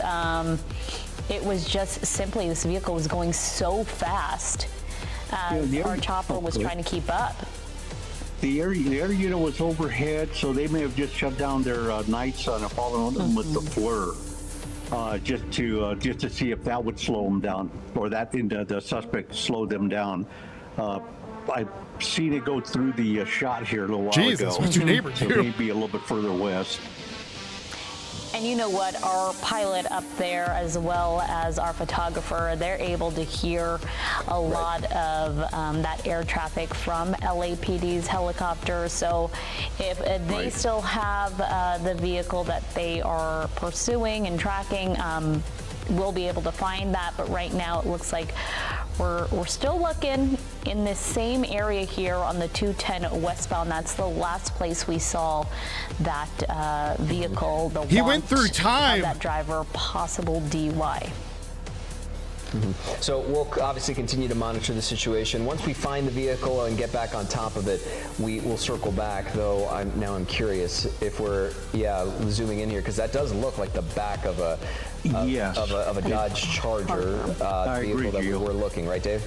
Yeah, I mean, they got that long. And he's going 106. It could be the guy. This guy is smoking right here. He's really moving out. And we know it was, if we can verify it possibly being that maroon color, that's a little odd. We don't see those very often. No, but it's hard to notice. No. Well, black top, maroon sides, right? Vehicle, it's getting off the freeway here. And of course, we'll trying to. We're not just presuming that any Dodge Charger that we stumble upon here is the exact one that we were looking for earlier in this pursuit. But as we maintain our eye over this one and continue to gather more information, we'll also note the fact that, if this is the vehicle, it's the slowest we've seen in quite some time. And it's hard to make out if that's it almost does look color. like it is the maroon color, perhaps, but and this is the other thing, Dave, as we continue to wait that's here, him. That's him. It feels pretty confident that this is the one. They got him again. But at the same time, this has been going on for so long, Dave, you wonder if the suspect perhaps thinks they've, maybe a false sense of security, or maybe they think they finally kind of sort of beaten the tail, so to speak, on everything that's been going on tonight. Yes. That definitely seems like that person, as they're now just making that sharp right turn when they were not in the turn lane there through the Montrose And he's driving area, like a dick, too. Downtown Montrose area. It is LA. I mean, a lot of people drive like dicks. Yeah. Turn, Leslie, that was made at the last second. I mean, they weren't really planning on going that way, but kind of turning real sharp. Yeah, it's YouTube deleting it, not me. If you get tired of it, go on X or residential. Twitch, which I'm live on both also. YouTube is just a bunch of dicks that likes to delete stuff. Westbound on the 210 at one point. It seemed that way, didn't it? Yeah. And then he came. This person came back eastbound. I believe so. Okay. So it's I believe so. I mean, I'm familiar with he that was. area, Oh my so God! Getting really close to that guy walking across the street, what street he could have or got, biking, or wherever he was, to negotiate a 180 to come back eastbound. Yeah, that was my question. It looks like they're turning into a gas station. Yeah. At some point, and we don't obviously know how much gas was left in this vehicle when this pursuit just started, but you've been burning through quite a lot, and this isn't exactly the most fuel-efficient car either, so let's see what happens. So he's pulling to the gas station. You think he's going to get fuel? Okay. Well, is he going to be that dumb? And it's just still kind of sitting down there. Someone's inside that store there, the convenience store. You saw someone go in. I don't know if that was a person. And obviously our vantage point is covered by the roof of this, so no goddamn way that he's filling up. No way. We have not seen that Charger exit out of this. Right there. Yeah, that's the one right there. It's maroon. Yep. Don't see a plate. No. And as we sort of maneuvering around. the black hood. There is no goddamn way he's able to get gas. Side door, the back. And the back passenger door is open. By the way, kudos to your air crew. They're doing an outstanding job. Look, take a look. There's a driver there. Yeah, he's trying to put gas. He's trying to gas up the vehicle. You certainly need that. Do you think he's going to take off with the pump in? No, they're running back. And there looks to be multiple people in this car because the back passenger door is open, and we saw the passenger door also open. There is no way. At least he's going to take off with the pump in. Confirm, aside from just the driver. They are pumping gas at this moment. So if police were to show up, they'd have them. Yeah, as long as they don't take off with the pump there. Right. There is no way. The way that he ran over there, he put the hose in the vehicle, then he was looking left, right, jumped inside. I believe that's ours. Yeah. It's probably, again, we're at this point we're speculating as to the exact process of the car getting to this gas station. Driver jumps out, goes almost perhaps to the desk to, I don't know, put 20 on whichever pump, and then come back out and start filling up. But yeah, there you go. Now they're moving Pulled it out, didn't even put it back in. Mask, like there you go. type mask. Okay, you're seeing possibly a mask. No like a light. COVID. I'm not sure. Okay. Okay, back no to the light. freeway. He's going to get back on, and now at this point, we don't know how much gas is in there. No, and the pump was just left, so they've just sort of took their pit stop, and now here we go again with the light, and there's the spotlight triggered back on. Come on, let's light that boy up. I know it's hard to see that. They were able to stop for a significant amount of time. Hello, LAPD. Units on the ground, pulled off because this was just simply too dangerous. Right. You get to that point, like we were talking about earlier. They get to that point where they have to judge whether or not it's worth the risk. And you would obviously the officers obviously wouldn't know that a potential suspect was going to be pulling off into a gas station as we make this U-turn and just this driver trying to figure things out. And we also don't know how it plays into a possible passenger in the back seat or multiple passengers in the back seat. Sort of coordinating amongst themselves. You're right in the middle of the desert. Some of those ground units. There's about 3 the of cops them are there. Hey, jackass. You think he robbed the place? You think he went in there? He's like, give me $20 out there. I'm going to put a bullet in your ass. And then they took off. From the CHP Altadena division. Let's turn off the lights again. We will see if they will continue on the tail of this vehicle as it's once again picking up speed. And the question right now is how many people are in this vehicle? Right. Yeah, and where that suspect, people might say, well, where's the police? It's they're in the middle of nowhere, no man's land as far as black and whites. I mean, you got Foothill Division, which is miles up the road. Pasadena, forget it, they're so far back. So they were lucky where they got a spot where they could get out, gas up, and then get back on the road again. So at least we got some CHP units, I hope, they're behind them. We still have our air unit. That's good. So the air unit's probably following them with the FLIR system. The FLIR system, flare system. We're being told by our executive he got to 625 miles an hour. Pay for gas, and we saw them come back out and gas up, leave the pump behind. Not so even he might be going 150, and then just take 140. off. So it puts us in this position where we brought up earlier. The helicopter's kind of plus or minus 15, right? So when it's following, if he's getting up to 200, holy crap!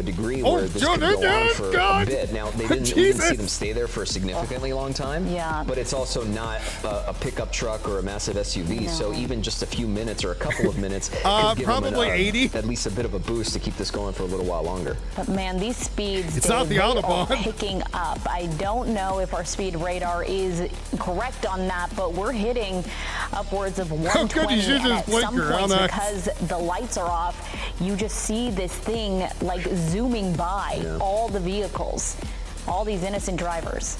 Yeah, like Gio said, it definitely has the capability of reaching those speeds. And at those speeds too, Dave, it handles well on top of it too, because normally in other pursuits we see vehicles get upwards of 100 miles an hour and the handling just is off, and you start seeing shaking and uncontrollable nature of the vehicle. But this car is almost designed at certain points to be 79% thinks it's going to crash. Yeah, it definitely has the tires for it too. I don't know if they're Eagle GTs or not, but that's kind of like a semi-race type tire. Needs a sidewinder from the helicopter. I'm not sure if they do anymore. I'm sure they're more advanced, but it can take these corners pretty well. I haven't seen one skid. He just goes flying around those corners. Yeah, keeps it going. Only at one point did we see them possibly lose a little bit of traction there, but take a look. We're now in a neighborhood. Oh, he's going to get out? Very dark. You can't make out. I can't make out. Oh, and the lights are out. It looks somebody getting out. Doors are open. People are getting out. You see sort of flashes of phone lights. At least one person. I think running. I saw it. Yeah, at least you can two, see right? 1, 2, 3, 4. 6 people. Wow. Counting 4 people. But they're not splitting up, is what it looks like. And even just in the dark, it looked like they were all huddled together. Maybe there's 4. I think There's the shadows I see. somewhere where they're going that they know of. Yeah, it looks very comfortable. It just surprises me that they would put gas if they were going that close. I mean, they're staying together. Yeah. I just wish we could get that night sun on them. Yeah, but there we go. 1, 2. Oh, light comes on. Well, I count at least 3. That's for sure. Yeah, there. at least 3. At one point, I thought I counted 4. Right. This is a pretty dark neighborhood. All of here. you voted for crash payout. There's 2. There's 3. At least 3 are keeping up with each other. Right. And so you got to wonder. How far behind those ground units were. Yes. And of course, where are these people headed? Are they headed to a home nearby? Is this a neighborhood they know? They certainly are moving, or at least based on what we could tell in the dark, moving with a sense of purpose. Yeah, you can see one of the phones still flashing there occasionally. Well, all they need is one of them because they'll roll over on the other ones, right? So we were over a pursuit that went through downtown LA and other parts, and now ending up here in the North Arroyo area. I believe at the bottom of your screen. You know, Doc, that wouldn't surprise me. All those over there as well. blue and red lights there. Yeah, it tells me that the air units overhead, I'm sure they're using their FLIR system and they're directing these officers in because they definitely know guns what drawn. they're into. Somebody. So there's 2 officers here, but we know possibly 3, maybe 4 people. Yeah, bailed out of that car once they pulled off in this neighborhood on Del Monte Street and Forest Ave. Officers, being cautious, looking around. This is the best bit of light we've been able to get in the last couple of minutes. Skycat was able to keep a close eye on those 3 or 4 that bailed out of the Charger, and we don't know where exactly they went. We just know this is a residential area, lots of homes. Welcome to your felony. You can see they are getting them down. It's a lady. It looks like 1, 2 people. I saw what looked like a woman maybe carrying a purse there. And it looks like the other officer's got his weapon. Oh, yeah, she's going to roll over on him. Set up on somebody else. And more units showing up here. Some police units here showing up to back up those CHP officers. Yeah. So 1, 2, I'm counting now 3 on the ground. 1, 2. We thought we maybe saw 4, but we're unsure of that number. Yeah, at first, no, I agree, Leslie. To me, I pretty sure I'd seen 4, and then all of a sudden 1 peeled off, and now we just ended with 3. But that's great because you get them in custody, you separate them at the station, and they'll start talking. Right. Yeah, we're being told at least 3 for sure. Being corralled here. Well, I got 2 of them. We don't know about the other 2. Trying to get a look around the tree here, see if we see another one, and it looks like okay. He seemed like he was fighting a little bit with the cop there. Immediate sort of group that said that 1, 2, and 3. Yes. Okay. Oh, so 3 of them right there. Here. Don't know where that possible 4th or so has. He's back in the car driving off like Doc said. 1 female. Maybe 2 males. Can't make that out yet, though. No. Remember what I had said? I go, there's just something about the chippies where they weren't following that close to them, and by the way that did you just flag your buddy? They have the arrest team. It's a procedure where you have the arrest team walk up on the suspect when you have officers with their weapons out in case a suspect rolls around with the weapon and pulls it out of their waistband. So they were extremely cautious with these suspects. They always will be. But I'm just wondering if they're tied to some type of robbery or something like that, because it's just a little unusual in this pursuit. Yeah, that looks like the driver possibly wearing all black. That earlier, if we can bring up that video, at the gas station. The car actually stopped at that gas station. That person you see got out, began pumping gas. What you don't see is that we did see that person go inside the convenience store, possibly pay for the gas, come out, begin pumping it, get in the car for a couple minutes there, what seemed like a good long while. Yeah, enough to juice up the car by a decent amount.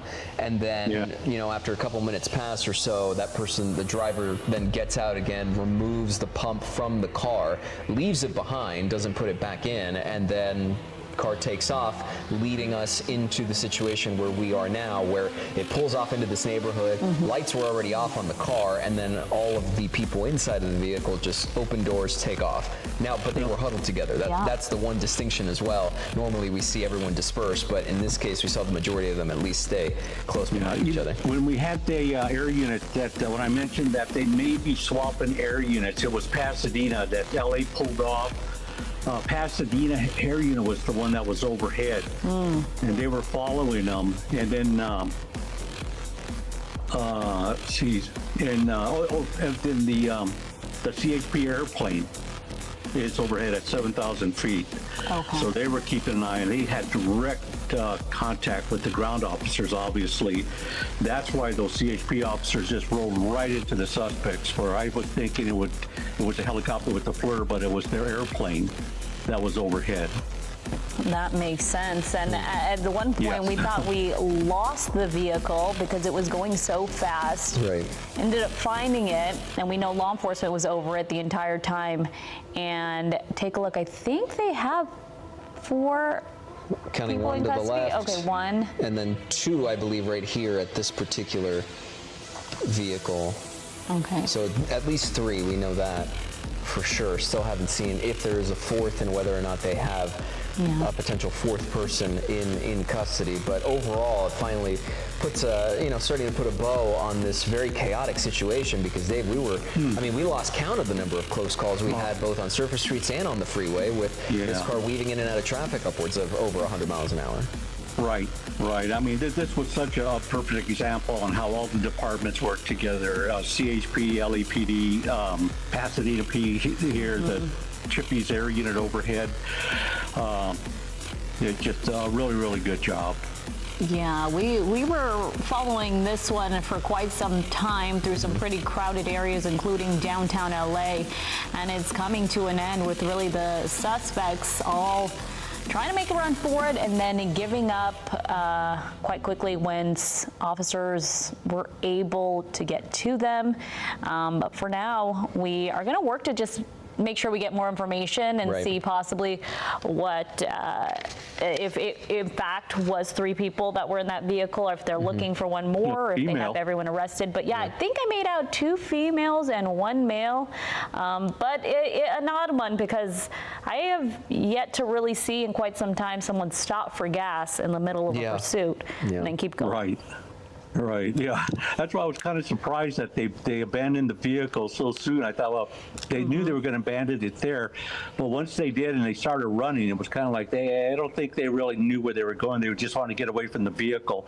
But the idea that they stuck together, and once again, kudos to your air unit.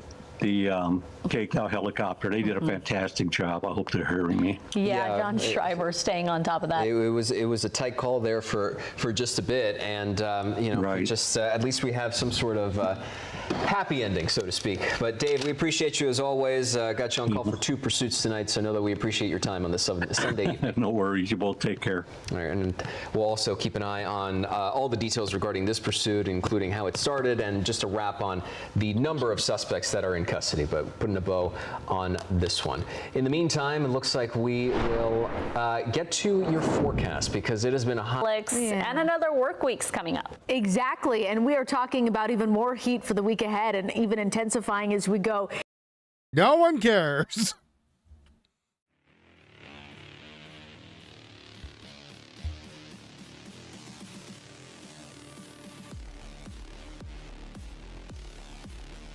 Yeah, 2 chases we got tonight. Both of them ended with People getting out of the car.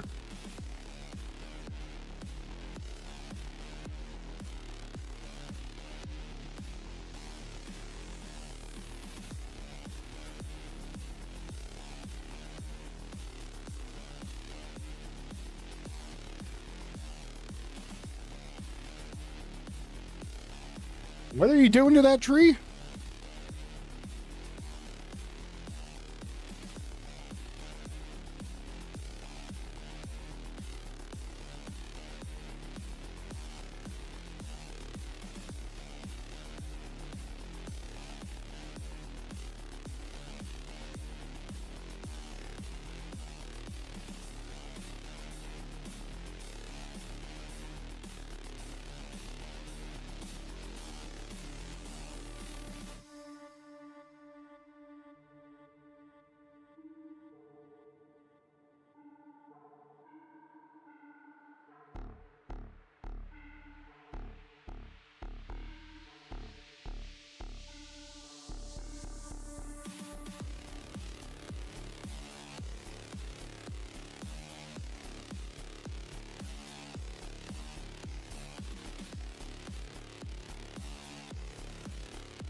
Looking for another one to see if there's another chase.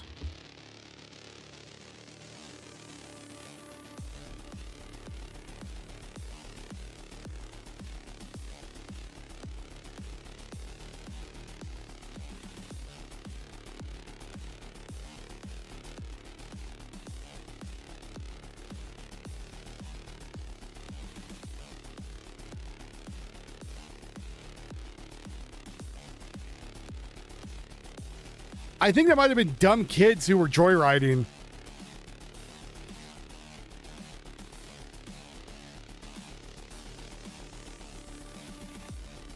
If you see a woman show up really pissy and start smacking the crap out of them, we know what's up.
Good evening. I'm Susan Hirosuna.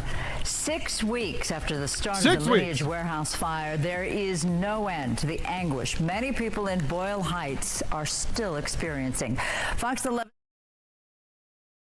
Well, that was fun. Think there's gonna be another one? Think there's gonna be more?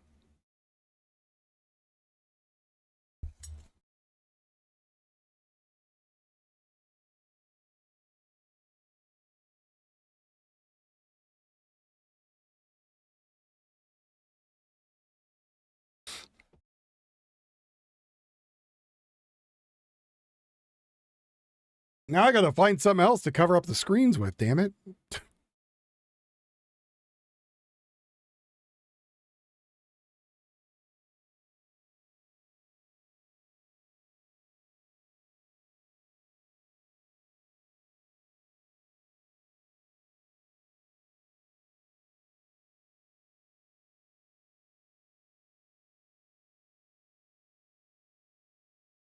You only get requests if you pay up. Otherwise, I can't help it. My brain just magically ignores you. I don't know why I didn't get them at the gas station. Like, I don't know why they were so far behind. No idea.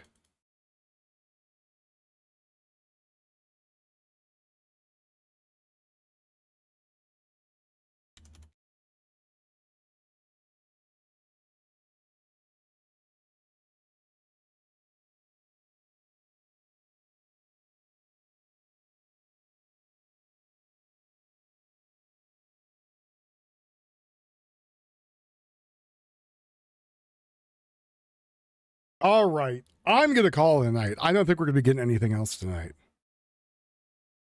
Last call. Get your donos in. Last call before I head out. It is Sunday. I'll probably be back tomorrow. Because I'm on almost every day. Even though my schedule says otherwise.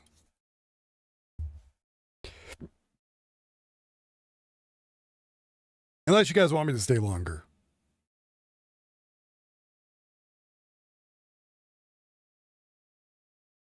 So I got my extruded aluminum in for my camper shell. It's 1 inch by 1 inch. So it's not, it's supposed to be 2 inches. So they sent me the wrong stuff. So I got to go return it, which sucks. Because 1 inch square for an entire camper shell build, not going to do it. Not going to work. 2 inches, it would be great. 1 inch, no.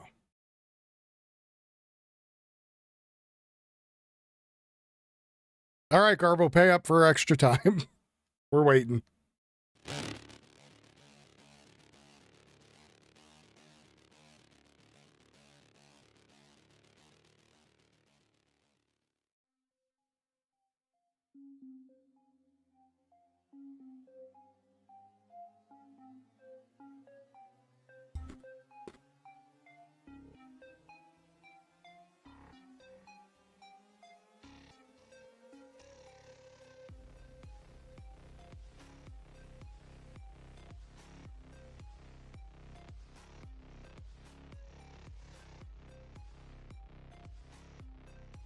Doesn't work. She hasn't been in here in a long time.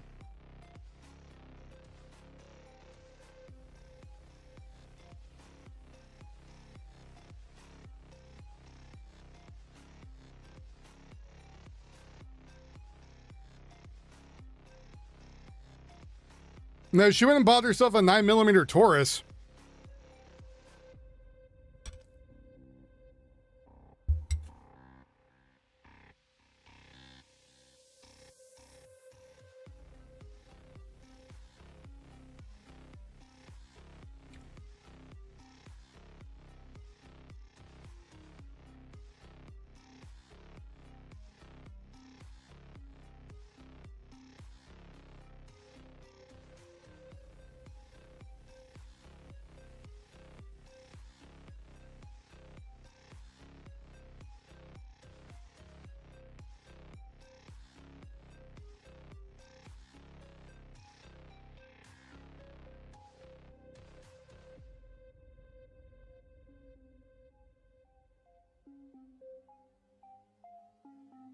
Here, let's go raid Yuffie's channel. Let's go raid her channel. She's making something. I don't know what she's making. Here, go over to her channel. I want to see all 60-something of you over there right now. Say hello to her. That's my wife. So go raid her channel. I'm out of here. You have a good night, everyone. Take it easy. I love you all. I'll see you tomorrow. I will see you tomorrow. So long. Goodbye. Bye.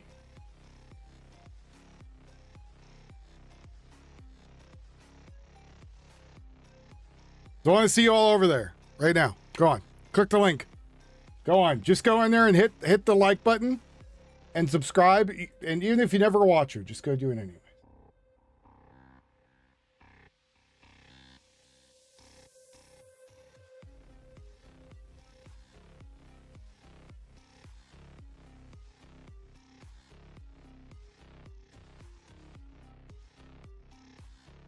Yeah, Marksman went and made sure she got like a nice firearm. All right, chat. If anything else pops off, I'll just jump right back on. You have a good night, everybody.